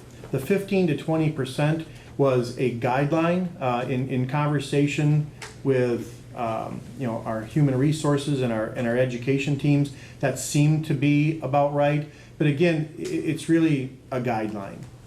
So whether we have it there or not, it's really about, do we have enough students, or do we need more to support them, and do we have enough staff? And I'm sorry, I lost track of your other two questions I was going to respond to. Yeah, so the other question was, the impression I had from the last meeting was the health department was basically, recommending we not open in person, yet I'm hearing that they're supporting ECFers opening in person. And the other question I had was, have we surveyed our sub-lists? I'm a little bit worried that if and when we open in person, we might not have the number of subs that we're used to having. Right, thank you. So as far as the health department, they offer guidance. They really aren't telling school districts what to do. And I think, depending on the conversation you're having and the questions that are asked, frankly, kind of determine the outcome of the conversation. They too are trying to figure out the best plan. Another example would be the whole sports piece, right? They came out with some direction that was counter to WIAA, so we had a separate meeting to kind of clarify expectations there. So I know it is confusing, when we hear different reports, and if we do not have a health department person here tonight, but I would say that the health department is most interested in mitigating spread. Mm-hmm. And so I know they're certainly in support of the action we're taking, the way we're planning on opening the schools. To your substitutes, it's a wonderful question, Lance, and it's heavy on our minds too. And I know our HR department has been reaching out in person, individually to substitutes to talk to them about, the mitigation plans, to see if they're willing to come back. I don't have a number yet. I know they're still having conversations, but you're right. That's a large concern. And Lance, just to your point, it's not so much that they were encouraging reopening, but I'm pulling up the article here that I know WSAW reported on it. And what the statement was, the health department does support in-person education as long as it is possible. So that can look very different. Lee, I have a question for Angie. In the presentation that we had a couple of sessions ago, the counselor group indicated that they anticipated that the students that would be returning would have increased by 2 ACEs in their ACEs score. Now we know that that is going to affect their learning ability, their overall health, and a number of other factors in mental health. From a mental health standpoint, and just anecdotally, I can tell you that counselors are hearing things like, I'm thinking about killing myself if I can't go back to school. I'm really afraid about my friends who's been significantly depressed and is worried about what can I do to help her so she doesn't do anything to harm herself or himself. Things like I'm a high school student and I'm having to take care of my younger siblings at home and teach them, and they don't listen to me.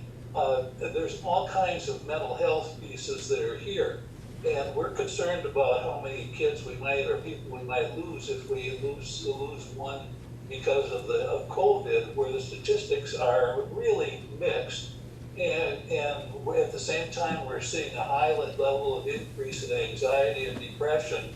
And I'm worried about if we start losing some kids through suicide or through other self-harm things. So I really would like to hear from Angie what kind of provisions we could make that we're making if we go to a full virtual opening. Can you go? Go ahead. Yeah, that's a great question, Lee. And we're talking about that pretty consistently. We just watched a webinar that really revolves all around that. We do have our Speak Up line where students can contact us directly any time of the day or night to report anything that they're very concerned about. I was just at a meeting with the police department on last Thursday.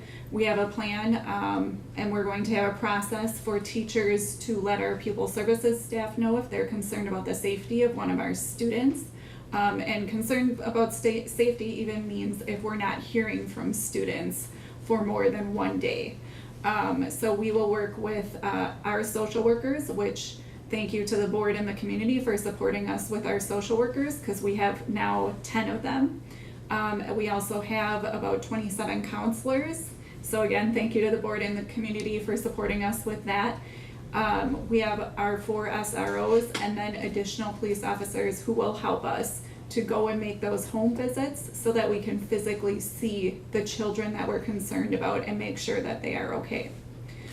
We also have a day of professional learning on August 26th where we will be giving teachers strategies that they can use immediately for students that they're concerned about, not only with being isolated at home during COVID, but also with all of the social unrest that's happening. So we will have some direct instruction and strategies for those teachers to use.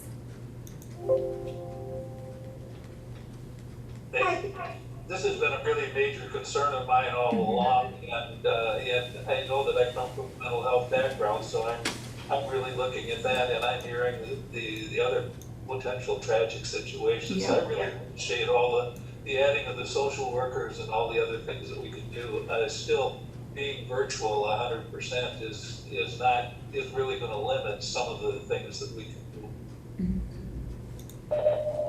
Angie, I just had a comment. This is Beth.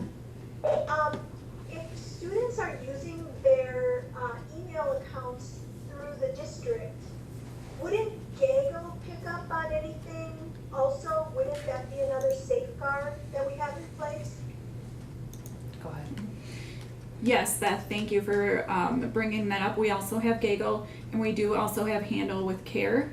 We started that earlier this year, at the beginning of the year, where if there's police contact with any of our students, whether that's with abuse, or if one of our students maybe gets in a little bit of trouble in the community, or anything else that our students are involved in where there's police contact, the police contact me immediately, so then we can be proactive with those students and get them the help that they need right away.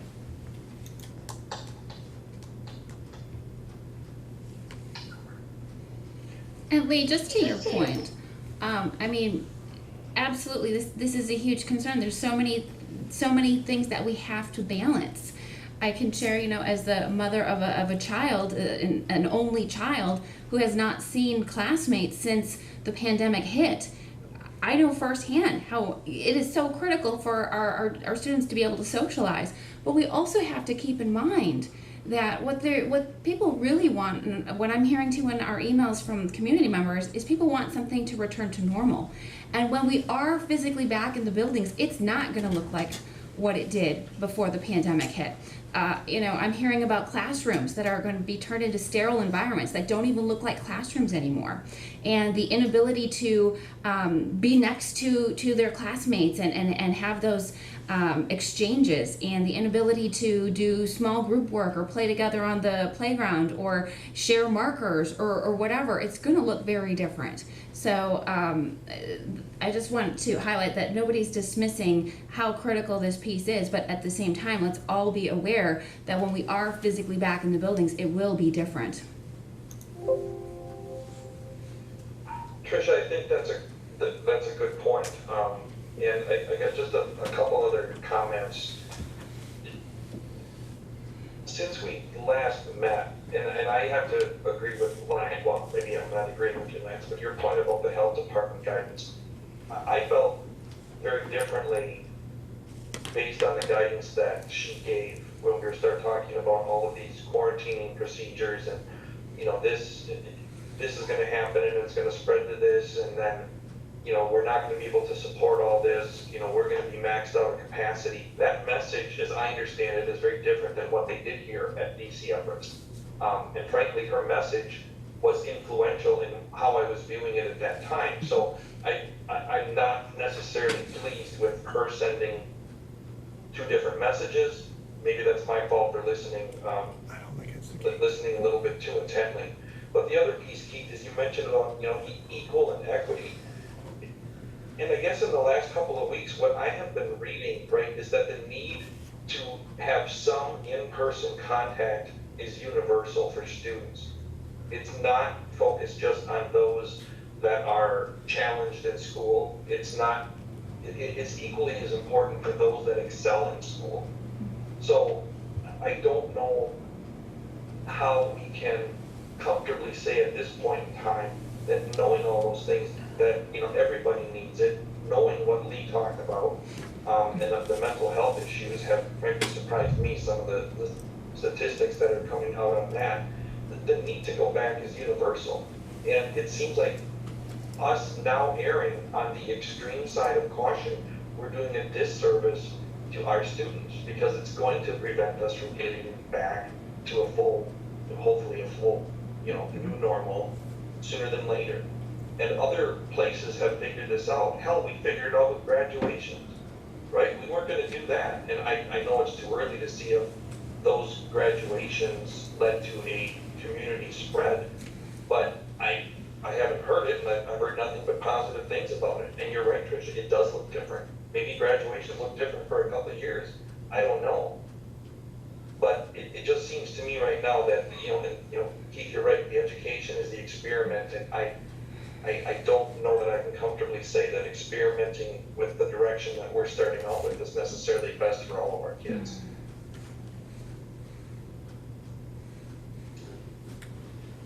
This is I have a comment.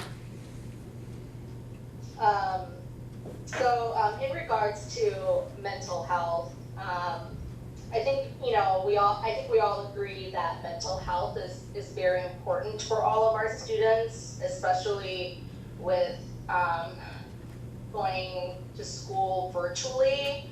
That can be very challenging, especially myself. I know I've been working at home since March, and my workplace has decided that we will be working at home until the end of the year. So for me, that was a mental hurdle also.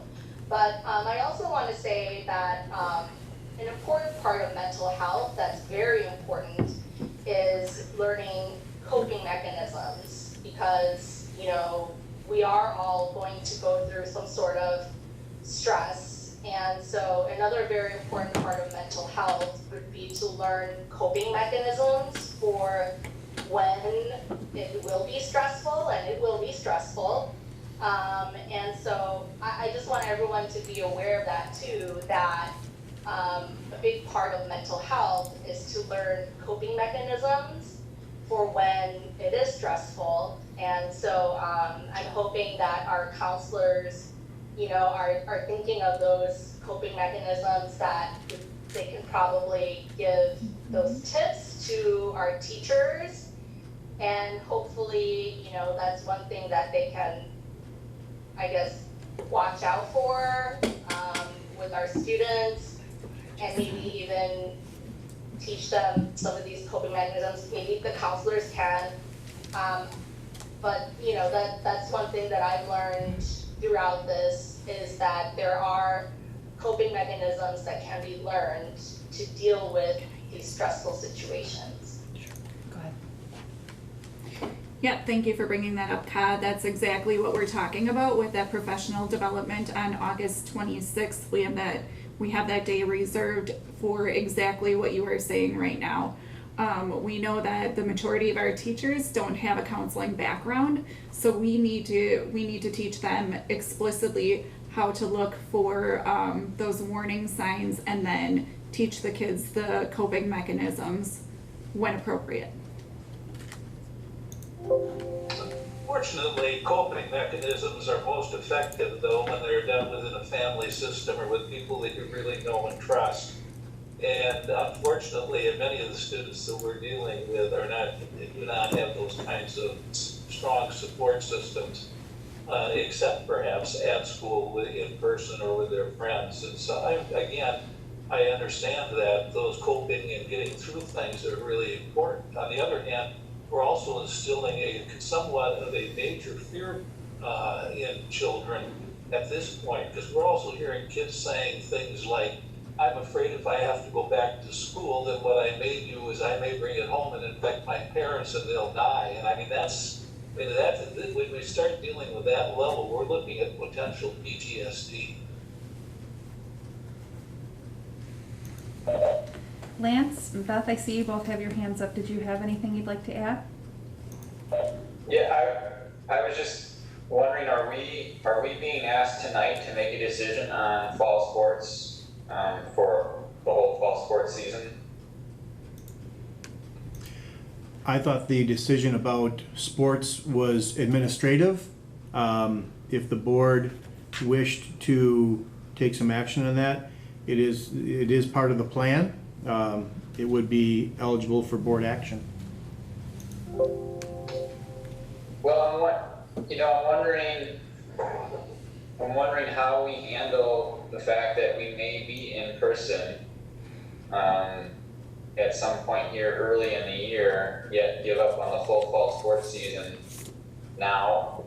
I guess that's one question I have, and then the other question I have is, I know Keith, you've received a bunch of emails regarding swimming, and the rest of us have as well. And it seems like there's some pretty compelling arguments about how it can be done safely, but I don't know what ability we have to force other competing schools to follow those same safety requirements like have been described to us in emails.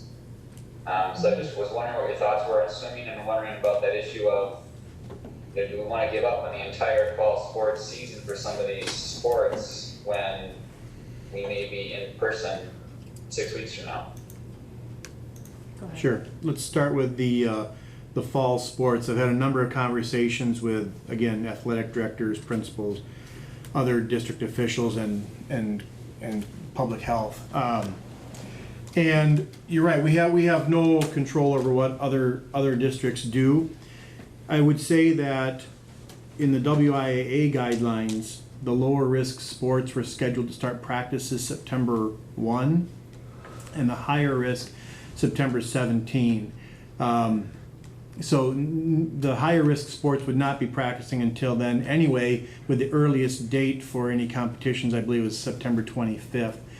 If on the September 14th meeting, we would look at some data that would indicate that we may want to continue. We could certainly revisit that. I guess we could encourage our coaches and athletes to keep themselves in shape with the hope that might happen. But again, nobody's starting until mid-September in those higher risk sports.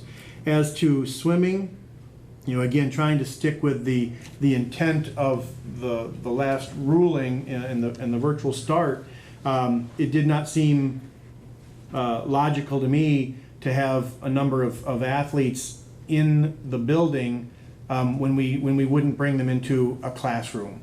So that was the disconnect that I had.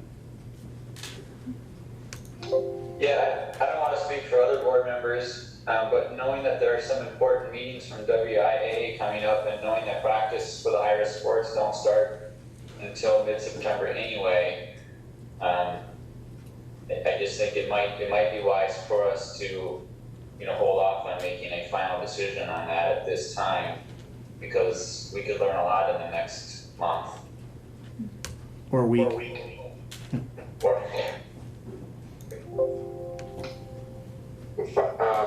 Keith, question for you, and to follow up on Lance's comment, that, you said the fact that with from the teaching point of view, from the educational point of view, you'd rather err on rural conservatism in that, but at the same time, that's going to affect the fall sports. I mean, we can't be completely virtual and then all of a sudden change and then decide that we're going to run football in mid-September. If that's the case with everybody else, we almost have to make some decisions at that time versus now. I'd hate to make some decisions now and all of a sudden the football soccer season comes into play.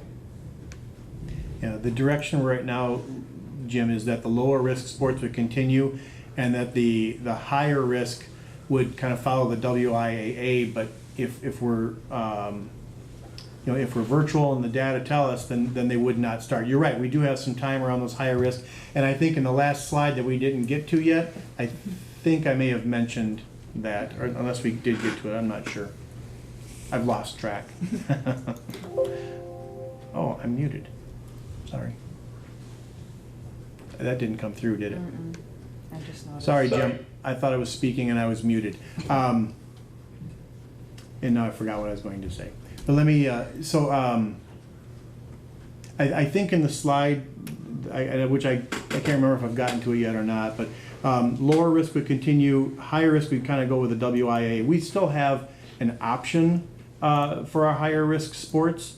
But you're right, we'll wait for WIA on Friday and see what comes out of that.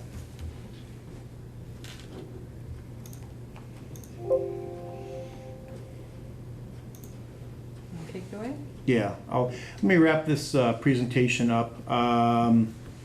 We were halfway through the co-curriculars. Again, consistent, I think the other non-athletic co-curriculars we would encourage to go virtually. If there really was something critical that they needed to do and it had to be, and it could not be done at home, we would again access it the same way we would that hub model. And I came up with a horrible example of the FFA planting seeds. I couldn't think of anything better. But just as an example, that's not something you'd be doing at home if you needed a greenhouse. So, want to move on, Cassie?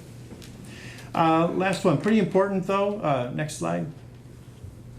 So, supports and expectations. This is another big topic of conversation. Support was easy. We have 3 days of optional paid professional development for teachers and one for our classroom support staff. The Wired Conference is focused precisely on the needs for the fall. Expectations, there's a lot of conversation around this. And we will be expecting staff to work from schools unless they have some qualifying needs. And our HR department has been working with a lot of our staff around that. We had a big discussion about our own staff and their elementary aged children. And we talked about whether we just left them to their own devices, like many in our community. And there were a couple of very important pieces that encouraged us to offer hub access for those children. One, there are some federal leave provisions that would allow staff to have 12 weeks of paid time off, partially paid. And we have roughly 87 staff that have elementary age children. If those staff chose to use that federal leave, we would have to find 87 substitutes and we wouldn't be doing any educating. So as a business decision, as a practical decision, and frankly, as an employer who cares about their employees, we will be offering access, some academic support. I wouldn't even call it that, a supervised space for children to do their work in the schools. And I know that will anger some community members. It doesn't seem fair. But again, our thinking, it's a practical decision. We were also encouraging other employers to find some creative ways to support their employees. We're also working with some community partners to offer some support around some supervision during the day when parents have to work. We also hope that this might open up some space, make some more space available in some of the daycare providers. So that was a large topic of conversation, and we feel good about the decision that we're able to offer that. And we hope that helps not just our own employees and their children, but really supports the community in a way as well, and the business community as well. What's that last Keith, bullet there? I do have a question on that. If we Yeah. could go back to that slide. This one? The work expectations. Yeah. So just to clarify, 2 things. So expected to work from schools unless they have qualifying medical needs or needs identified through federal guidelines. Is there possibly something else that might be examined on a case-by-case basis? And I can't really think of an example right now, but I feel like there could be certain needs from some of our teachers that maybe aren't medical needs, maybe they're not federal guidelines, but they are compelling, where it would support an exception. That's my first question. And then the second one is, we've heard from a number of teachers already that have students that are going to be in 6th grade. And correct me if I'm wrong, but the survey that went out went up to 6th grade. And I'm just wondering if there can be some flexibility in that for a little bit older students to also participate. Indeed. One, we're using the federal guidelines. Obviously we care a great deal about our employees and their families, but we also want to be careful not to engage in any discriminatory decision making. Mm-hmm. So flexibility limited, perhaps, but we have to be very careful about that. As to the 6th grader, that conversation is ongoing. Okay. Yeah. All right, I think this is the. Ooh, oh no. Oh. Yeah, okay, here we go. I found this quote and it just felt like kind of where we are. In the middle of this, recreating education. Feels like the middle of winter, but we do have, if we all work together, I know we can make this work to the benefit of our kids and our staff and our community. So thank you all for your attention and your questions. And I will turn it back over to President Zunker. Okay, I do have a question, and then pending any other board member questions, we'll put a motion on the floor. But my question is in regards to special education students, and maybe this is a question for Wendy if she's on here, but for students that have really severe needs, is there going to be something, just an ongoing hub for students to come into if virtual learning really is just a huge challenge for those students? Hello. So, I don't think we met yet. what that will look like will be different based on the needs of those individual students. Delivering services in a virtual platform looks a little bit different for all kids, not just our kids with special needs. So that's where we would rely on those IEP teams and good communication to talk with families about how we can meet those students' educational needs while operating in this virtual setting or using the hub model. So the IEP team can consider a variety of creative options, and that may be one of them. Mm-hmm. But we wouldn't be making any blanket decisions kind of across the board for students. Okay. Go ahead. Mm-hmm. Other questions? Would that same theory hold true then for gifted and talented students?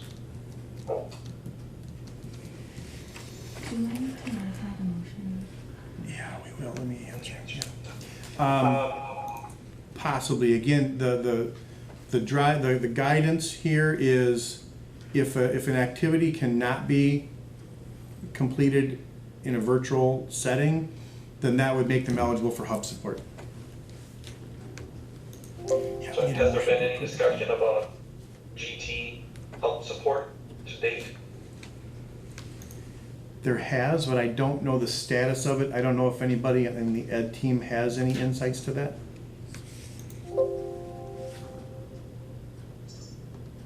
I'll begin and then maybe Jennifer would like to add. Today we had an opportunity to actually meet with our respective campus principals. So I had the opportunity to meet with our elementary team. One of our team members is Tammy Steckbauer, as you are aware, is our gifted and talented coordinator. She was a strong advocate for what it would look like to provide additional supports for our gifted and talented students. She's going to convene a meeting with our gifted and talented staff to look at individual plans of support, identifying if any individual students might need something more or that might look different as well. So that was part of our conversation, and because Mrs. Steckbauer was part of our team, that led itself to that additional conversation that leads today. Thank you. Sure.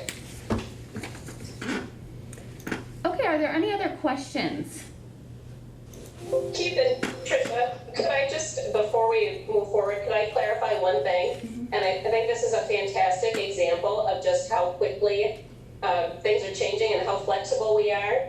In the time it's been since I talked to you about what the secondary model would look like in Plan B, where I shared that the 6th grade would look very much like elementary elementary, and then 7th and 8th grade would look more like high school. Well, in that is actually old information already. And the middle school principals reached out to me via text and said, hey, Jennifer, we looked at that again.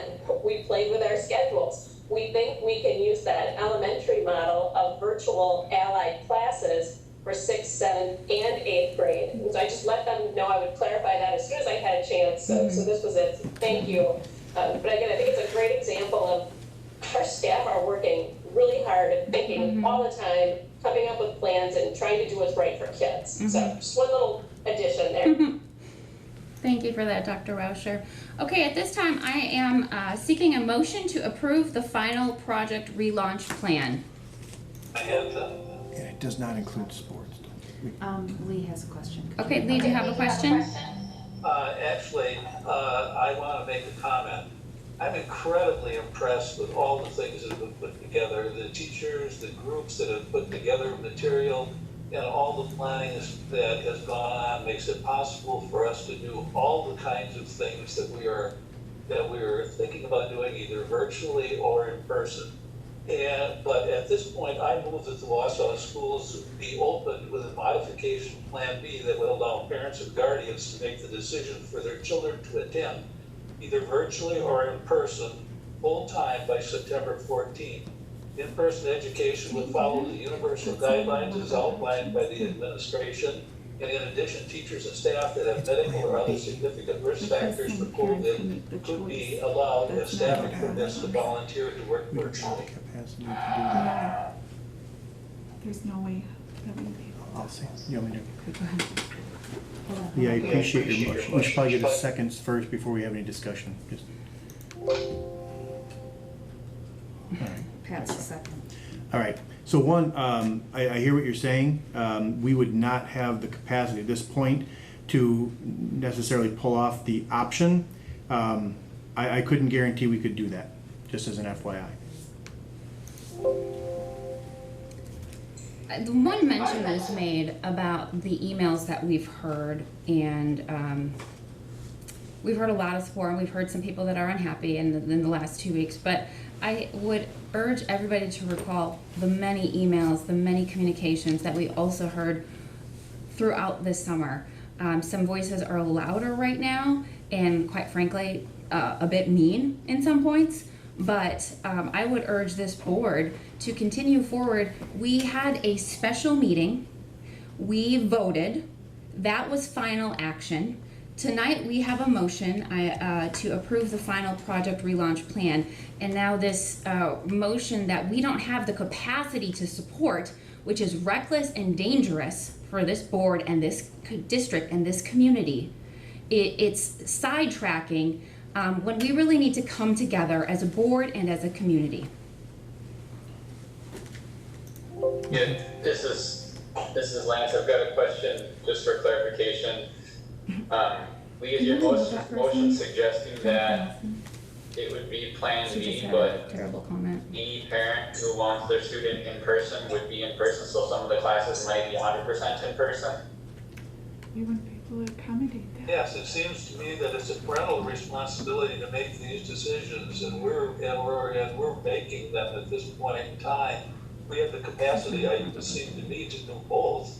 And if the split is as it is, there will be a natural split that'll take place, and there will be a certain number that will be virtual and a certain number that will be in person.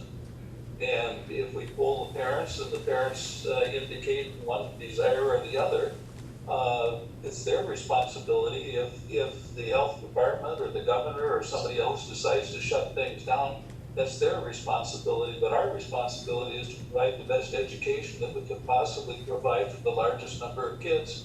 And it seems to me, based on the presentation, that we have that capability. Well, I would be comfortable with Plan B, and will be comfortable with Plan B when we move to that, with maybe the reverse of that, which is any parent could keep their child home if they wanted to, rather than all parents could put their child in school if they wanted to. Those are two different things. I don't think I would be supportive right now at this time of having some classes with 100% of the kids in school and some classes with 50 or less percent. I don't think we have majority support for Plan B at this point either way. I don't think it would be reckless, and I think the board is certainly able to change their decisions along the way as new information comes forward, but I don't think I would be supportive of just completely leaving it to parent choice, because we're gonna have classrooms then with 30 kids and then another classroom with 6, and that would be a very difficult transition, I think. So, Lance, what about starting with the B model? Yeah, that's something that I would be supportive of. That isn't something the majority of the board supports it yet. I'm hopeful that the schools that start in person are very successful, and that we see that we can transition to that sooner rather than later. That's my hope. I think we're all hoping that. We're all hoping that the schools that open in person are very successful with it. Jane, did you have a question? I see your hand is raised. I just wanted to say that our first priority is safety for our students, and to allow a classroom to become fully open is inviting COVID into our schools. We're still at a very high rate right now, and I just am 100% against the possibility that a classroom could be fully packed with kids. Well, I do take issue a little bit with this. Well, I agree with you with that point of it, but my support for a Plan B option isn't because I don't think that, or I don't care about the safety of our kids, it's that I don't assume that all of our students are safer when they're not at school. I think that a lot of our students are safer when they are at school, and that there are a lot more issues to think about other than just COVID, although that's a very important one. So I have the safety of our students in mind as well when I say that I'm supportive of Plan B, and that I hope that we're able to transition to that sooner rather than later. Lance, you make a great point. There's, as we've said repeatedly in this discussion throughout the summer, there's a lot of things to balance.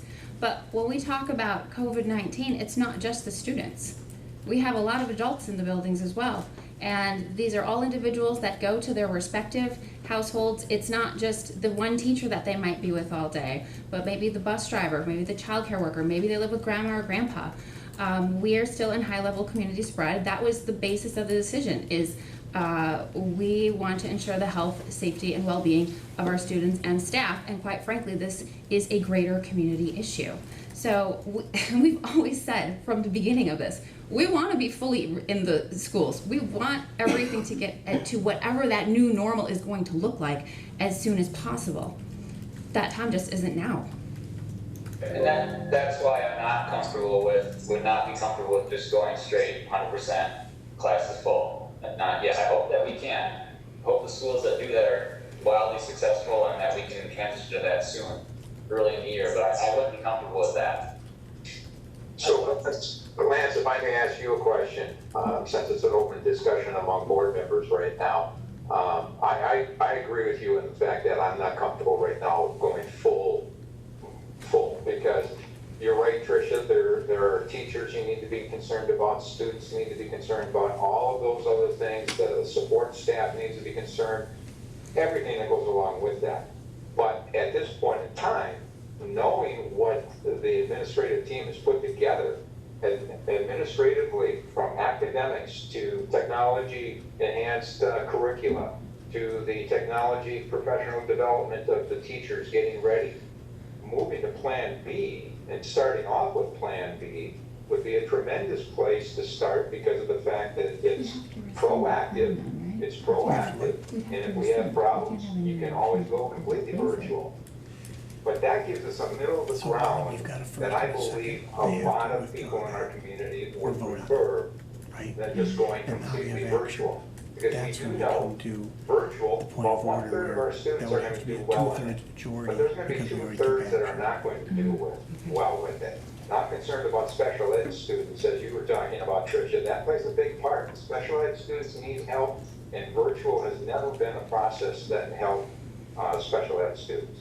My thought on it. And that's why virtual learning this fall is going to look much differently than it did in the spring, because some of those challenges, some of those areas for improvement have been identified. This hub model that's going to get enacted and continue probably to be developed, because we're in uncharted territory. But we know that our administration and our teachers are looking, how can we continue to improve to deliver the best possible education while protecting the health, safety, and well-being of our students and staff through this time. So we have action already on how we're starting the year. We have is there a first and a second on Lee's? There is. I do. Okay. Need to vote or they need to rescind. Because we're going to have a real Robert's Rules of Order situation here with our past. So now we have to deal with the first and the second. Let's call the question, take a vote on that, Right? and then we'll be done. Okay. Call the question, else we have. All right, we'll explain the Robert's Rules afterwards Yeah. then. All right, so we have a first and a second on Lee's motion to give parent choice. Cassie, did you get Lee's motion? No, but I've emailed him and asked him. to Okay, send so it to Lee me. will be, Lee, can you please repeat your motion for the board members that didn't catch it fully? Certainly. The motion is that the Wausau schools be open with a modification of Plan B, which would allow parents and guardians to make the decision for their children to attend either virtually or in person by September 14th. In-person education would follow the universal guidelines of the as outlined by the administration. In addition, teachers and staff that have medical or other significant risk factors for COVID would be allowed, as staffing permits, to volunteer to work virtually. So call the question, we have a first and a second, take a vote. Okay, so we had a first and a second on that. And we're going to have a roll call vote. Kyle Lowe, No. Beth Martin,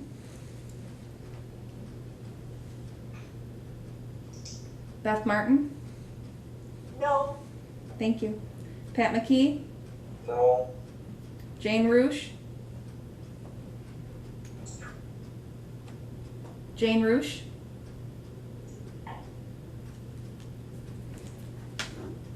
Jane Roosh, No. thank you. Okay. Lance Trollope, No. Lee Webster, Yes. Jim Boucher, Yes. Tricia Zunker. No. No. So that motion failed, 7-2. 6-2. Six against, 2 in favor. Okay, now I'm seeking a motion to approve the final project relaunch plan, and just for clarification as it relates to those questions about sports, that's not part of the plan. Okay, first and a second. Do we have a first and a second? Jane Roosh is first, a second is, I'll second. thank you, Kyle.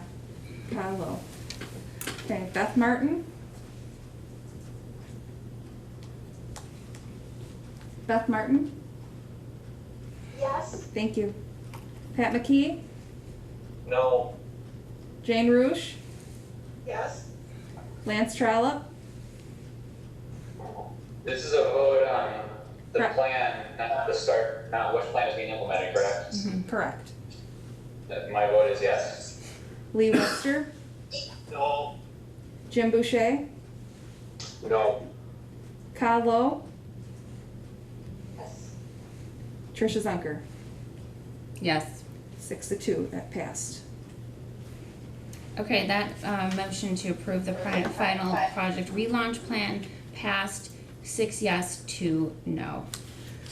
Okay, again, thank you so much for your incredible work on that. And to everybody, all the subcommittees and the many, many, many staff members. Okay, for clarification, before we move on, what kind of communications are gonna go out about that? Because there's to families, and when would we expect to see that? We were beginning to develop those, well, really over the last week. We'll have a communication to staff, probably tomorrow, a little less formal, and then something more formal to the parents, I believe, maybe in a week. That Wait, yeah, it's Diana maybe wants to address yeah. this. We have a presentation that will be created and shared with family. Just give me 1 minute and I'll try to. Okay, thank you. What's the question? People are commenting on here and you can see it. Yeah.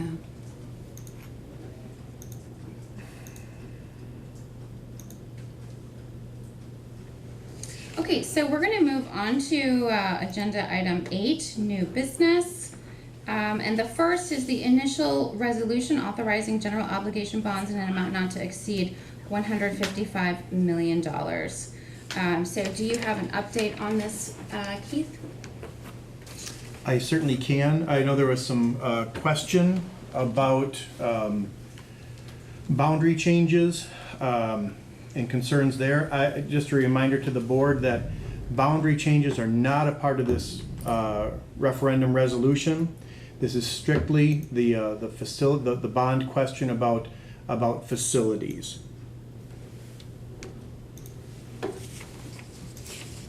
I don't see any question. Okay, so I am not seeing any questions. This was a lengthy motion, but I will repeat it. So I'm seeking a motion, be it resolved by the school board of the Wausau School District, Marathon County, Wisconsin, that there shall be issued pursuant to Chapter 67 of the Wisconsin statutes, general obligation bonds in an amount not to exceed $155 million for the public purpose of paying the cost of a school building and facility improvement project consisting of district-wide safety and security, school modernization, building infrastructure, technology systems and site improvements, construction of an elementary school on the Grant Elementary site to merge Grant and Lincoln Elementary schools, and removal of the current building, renovations to the Lincoln Elementary building to repurpose for an expanded Montessori program, remodeling at the elementary and middle schools, construction of additions at Horace Mann and John Muir Middle Schools and at Hawthorne Hills, Maine, Rim Mountain, Riverview, South Mountain, and Stettin Elementary Schools, construction of a new school forest environmental center, and acquisition of furnishings, fixtures, and equipment.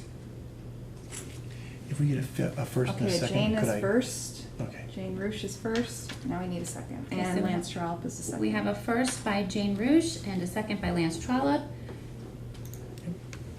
I would just like to share a few thoughts with the audience who may not have seen the number of presentations about this referendum. This has been in the development for the last couple of years. This is not something that's being rushed. A little question about the timing. Is this an appropriate time? At our last meeting, we spoke about from a financial perspective, this is a wonderful time because of the low interest rates, the availability of contractors. There's a high interest on their part, so we can get the best contractors. Again, we will have strong community input due to the presidential election. And again, this plan would be a 3 to 4 year implementation, and very important, this district has done its due diligence so this can all happen with no tax impact. We understand the financial situation, but we see this as a wonderful opportunity for the community to continue their investment with no tax increase and really set this district up for a successful future.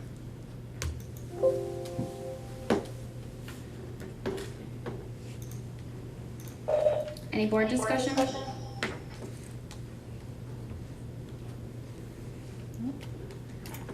I proceed? Okay, hearing none. Okay. Pat McKee, Yes. Jane Roosh, Yes. Lance Trollope, Yes. Lee Webster, Yes. Jim Boucher, Yes. Kyle Lowe, Beth Martin, Yes. Tricia Zunker. Yes. 8-0, that passed. Okay, that motion passed 8-0. Moving on, the resolution authorizing the school district budget to exceed revenue limit by $3 million for recurring purposes, Seeking a motion, be it resolved by the school board of the Wausau School District, Marathon County, Wisconsin, that the revenues included in the school district budget be authorized to exceed the revenue limit specified in section 121.91 Wisconsin statutes by $3 million, beginning with the 2021-2022 school year, for recurring purposes consisting of expenses relating to providing full pupil services teams at each elementary school and other operational and maintenance expenses. Okay. Need a first and a second. Okay, seeking a first and a second. Jane Rush is first. Okay, first by Jane Rush, Beth Martin second. second by Beth Martin. Any discussion?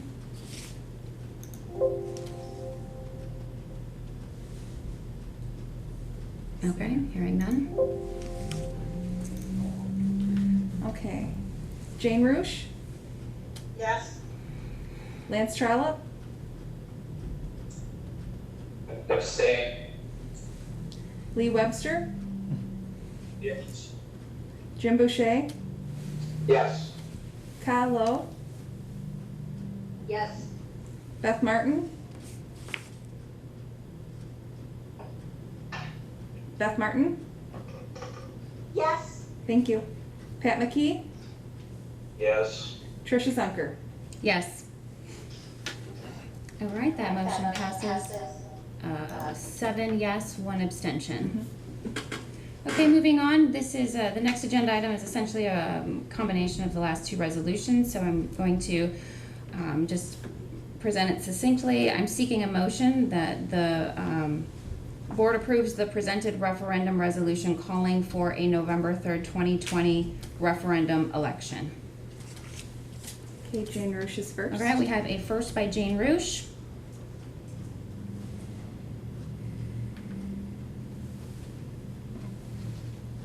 Still need a second. Seeking a second.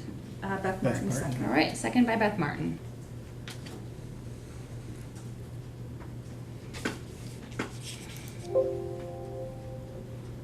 No comment. Doesn't sound like it. All right, Jane Rush, Yes?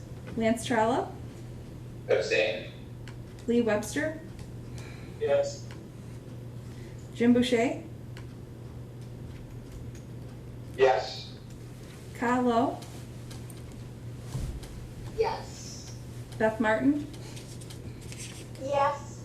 Pat McKee, Yes. Tricia Zunker. Yes. That passed 7-1. All right, that passed 7 yes, 1 abstention. All right, moving on to agenda item 9, committee updates, board referrals. This is history curriculum. One of our board members, Jane Rush, is requesting a board referral on the history curriculum, and the board will then discuss and potentially take action on that request. So we're Does just Jane trying- want to speak to her referral? Yes, so Jane, we're going to turn it over to you on this referral. Propose.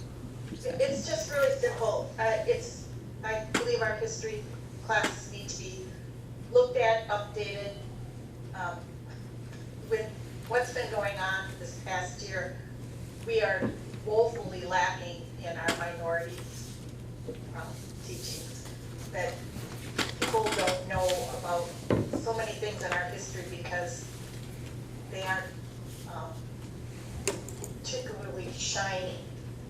The whole incident around Juneteenth Day and having a political rally in Tulsa on the day that it was burned to the ground because African Americans had made a very successful settlement there, and that nobody knew about it. So many people didn't know about that until that day. And a lot of them learned about it in a movie. And we just can do better. We need to do better, and we can do better. And I think we could lead the nation in getting it right. Go ahead, Keith. All right. Thank you, Jane. We agree with your request, just for the board's information. I don't know if I would agree about the representation. We don't know exactly the depth of representation. However, in speaking with our our education team leaders, they reminded me that the new social studies standards just came out last spring, so it is actually time for us to do. We've been waiting, frankly. We've kept our resources the same in anticipation of these standards, so it is a good time for us to engage in that work. So we would support that request. So in a board referral, does the board vote? Yes, they're supposed to. Okay. All right, so we'll be looking for it. First Oh. and second. Go ahead. Okay, so I guess, Jane, do you want to put a motion forward on this? I'm not sure, I'm not hearing any of the other board member discussion. Sounds like this is something administration's doing already, but we can make it a formal vote here. But do we really need a formal vote now that it's actually being taken up? The one thing that I would request is that we would maybe include some members that have information to give us, like former students that have a great interest in this. They were a minority, they went through our school district, and they didn't feel that they were ever represented. Okay. It just, as part of the group. But do we really need a motion? No, you brought the referral, or we don't need Well, I brought to. the referral forward, but I didn't know that this was already happening. Right, it's only for possible action. If you feel content, unless other board members now want to move something forward, but I don't believe we need to, unless anybody else wants to weigh in on that. Tricia, if I may just say something, I think going with what Keith has stated, this is the year and the cycle in curriculum development that all schools go through. The only thing that I would suggest to be looked at this point in time is Act 31. You and I have talked about that many times, and be able to take a look at, as Jane pointed out, minorities. That is something that we should be looking at, and the administrators are doing it, so let them do their job. And incorporated throughout the whole history plan, not just have little splotches here and there. Everybody is a part of our history, men, women, no matter what color your skin is, and we should present our history that way, and sometimes even with the ugly warts. Okay. And I agree with you, Jane, because that's exactly what Act 31 talks about with the Native American tribes in the state of Wisconsin. And with our Southeast Asians in our state, we should know more about how and why they moved to Wausau area. I think that's a complete history that has been missed. So I think let the administrators do their job and get that done and take a look at the standards with the state. Okay, thanks for all your comments on that. I think then we will just keep moving on because administration's looking into that. Thank you for bringing that up, Jane. Okay, we are on agenda item 10, open forum. There are, first thing is board member professional growth and development report. Are there any board members that have professional growth and development to report?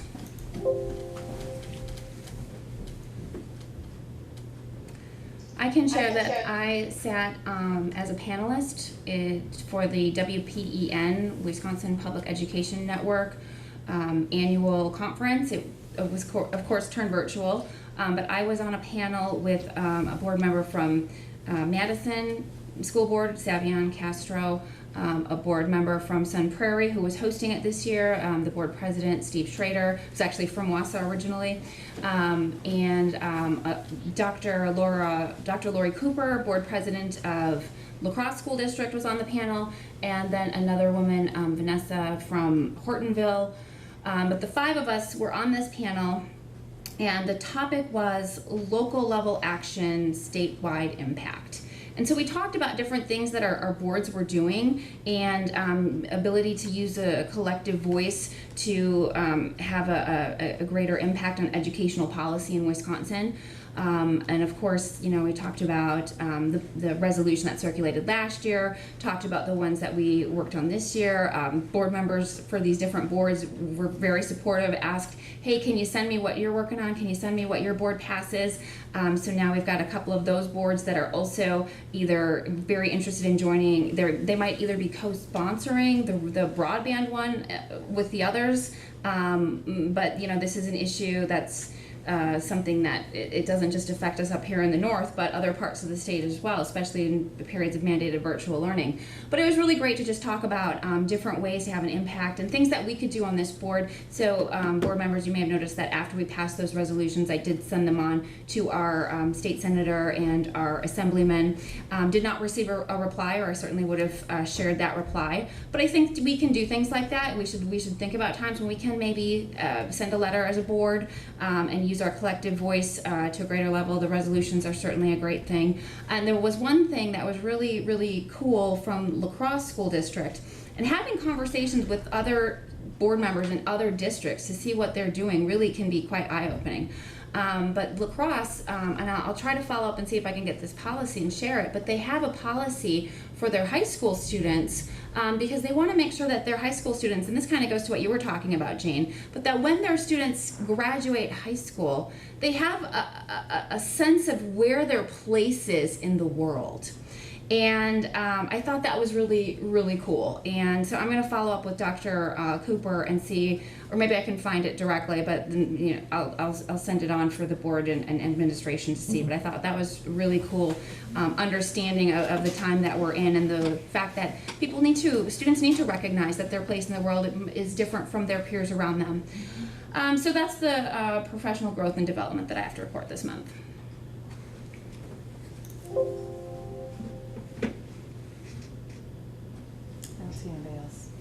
Okay, moving on then, legislative liaison update. Ka, do you have a update for us this month? Unfortunately, I do not. There isn't a lot going on in the state legislature. The Republican majority, they haven't met in over 100 days, so there's really nothing to report, fortunately. That sounds like a report. So thank you for that, Ka. We will move on to superintendent commentary. Not sure, Dr. Hiltz, if you have any commentary? Nothing to add. Okay, nothing to add. And then presiding officer commentary. Did we have a liaison activity report? There was none. Nothing. Yeah, it's kind of tough in the summer and in a virtual environment.